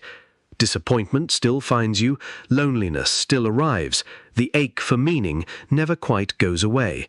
The distance becomes habitual, a quiet barrier between you and the possibility of being fully alive. The dilemma is reinforced by cultural messages that prize independence, self-reliance, and emotional control. You learn to value boundaries, but forget that boundaries are meant to protect, not imprison. You may mistake emotional caution for maturity, detachment for wisdom, but deep down you know that safety has become its own kind of risk. To challenge the safe distance dilemma, you must risk showing up, imperfectly, awkwardly, sometimes painfully. Practice letting someone in a little closer, saying what you actually feel, committing to something you're not sure you can finish. The mind will protest, warning of heartbreak, embarrassment, regret. But each time you move closer, you discover that pain and joy are not opposites, but companions. If you find yourself stuck in the safe distance dilemma tonight, notice what you're holding back. Ask what you would do if safety were not your only goal. The dilemma only loosens when you allow yourself to be seen and known, even if it means being hurt. The safe distance dilemma is not a failing, but a habit. Each time you choose presence over protection, engagement over avoidance, intimacy over safety, you expand your world. The risk of connection is real, but so is the reward. Life is lived most fully when you dare to close the gap. The "I deserve it" excuse. You make a decision that you know isn't wise. You spend money you shouldn't, skip a responsibility, indulge in something unhealthy or unnecessary. The voice in your head is quick and comforting. I deserve it. The "I deserve it" excuse is a subtle rationalization, a way to quiet guilt, avoid self-discipline, and grant yourself permission for things that may harm more than help. The logic is seductive. After a hard day, after disappointment, after effort, reward feels not just good, but necessary. You tell yourself that you've earned a break, a treat, a moment of escape, even when the cost is hidden or deferred. The "I deserve it" excuse is psychological, built on the mind's tendency to seek immediate gratification, especially in the face of discomfort or stress. The urge is strongest when you're tired, when you've held back, when you feel unappreciated or overworked. You want relief not just from effort, but from the burden of restraint. The excuse offers a simple bargain: indulge now, justify later. The mind is quick to frame indulgence as self-care, even when it quietly undermines your goals or well-being. Most people fall into the "I deserve it" excuse without noticing. You start with small things: a snack you didn't plan to eat, a purchase you can't really afford, a skipped workout, a rule bent or broken. Each time, you reassure yourself that it's temporary, a one-time reward, a harmless pleasure in a difficult world. But the pattern grows. The excuse becomes the default answer to stress, boredom, or frustration. Over time, the definition of what you deserve expands, and the line between self-compassion and self-sabotage blurs. The cost of the "I deserve it" excuse is subtle, then cumulative. You might lose momentum, undermine your progress, or build habits that conflict with your deeper values. You notice the guilt after indulgence, the disappointment after another promise broken, the frustration of watching your own goals slip further away. The excuse relieves discomfort in the short term, but magnifies it over time. You trade future satisfaction for fleeting comfort, and the cycle repeats. Psychologically, the excuse is a defense against unmet needs for rest, recognition, pleasure, or affirmation. When those needs go unaddressed, the mind looks for substitutes. The "I deserve it" excuse is the shortcut, bypassing long-term fulfillment for instant relief. You may even begin to resent the very responsibilities or standards that once gave you pride, seeing them as obstacles to what you really want. Culture reinforces the "I deserve it" excuse at every turn. Advertisements and social media tell you to treat yourself, to equate consumption with self-worth, to conflate wants with needs. The language of entitlement replaces the language of growth. The world offers endless reasons to indulge and very few to pause and question why. To challenge the "I deserve it" excuse, you have to notice the gap between what you want in the moment and what you truly value. Ask if the indulgence brings relief or regret, if the comfort is worth the cost. Practice addressing your real needs: rest, connection, acknowledgement, without always resorting to shortcuts. The mind will protest, offering new justifications, but each moment of mindful choice is a step towards self-respect. If you find yourself relying on the "I deserve it" excuse tonight, notice what you are trying to soothe or escape. Ask if there is a better way to care for yourself, one that honors both comfort and commitment. The excuse only loosens when you acknowledge your real desires and learn to meet them without betrayal. The "I deserve it" excuse is not a flaw, but a signal. a message that something in you needs care. The answer is not always denial or indulgence, but honest attention to what matters. Each time you choose what is truly needed over what is merely wanted, you reclaim agency from the excuse. You remember that you are worthy, not just of comfort, but of growth. The maybe tomorrow cycle. You plan to start tomorrow. The change you want to make, the call you need to return, the project you should begin, the habit you want to break or build. The maybe tomorrow cycle is the softest of delays. It asks nothing dramatic, only a small postponement, a gentle deferral of discomfort or effort. Today is for thinking, planning, or resting. Action can wait. You comfort yourself with the promise of tomorrow, confident that the future version of you will be more willing, more disciplined, more ready than the person you are tonight.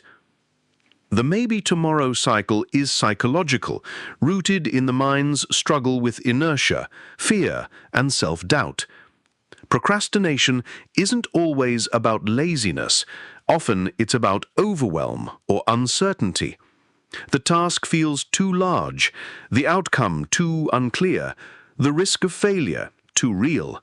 So you grant yourself permission to wait, telling yourself that clarity or motivation will arrive if you just give it one more day. The mind is skillful at making this postponement seem reasonable, even responsible. You say you're waiting for the right time when often you are only waiting to stop feeling anxious. Most people live in the maybe tomorrow cycle for years, especially with the changes that matter most. You put off difficult conversations, creative pursuits, health decisions, forgiveness, endings, new beginnings. The cycle is gentle, rarely urgent, easy to rationalize. Each day's promise becomes tomorrow's regret. You begin to believe that delay is harmless, that there will always be more time. The cost of the maybe tomorrow cycle is gradual but significant. You lose opportunities, momentum, sometimes entire seasons of life to the slow drip of indecision. Goals remain goals, never turning into realities. Promises to yourself become background noise, easy to ignore, harder to believe. Over time, the self-doubt grows. You begin to suspect that you are the kind of person who never follows through, who waits forever for perfect conditions that never come. Psychologically, the maybe tomorrow cycle is also a defense. By keeping action in the future, you avoid the vulnerability of failure and the discomfort of effort. You keep hope alive. Tomorrow is always full of possibility, never spoiled by disappointment. The present can be endured if it's only a temporary prelude to something better. But the future never arrives, and the cycle tightens. Culture amplifies the maybe tomorrow cycle, offering endless distractions, easy escapes, quick comforts. The world is full of advice about productivity, but empty of pressure to act right now. You're told to pace yourself, to wait until you're ready, to listen to your energy. The cycle is reinforced by voices that promise tomorrow will be easier, lighter, different. To break the maybe tomorrow cycle, you have to risk starting imperfectly. You must act before you're ready, knowing that discomfort is part of the process.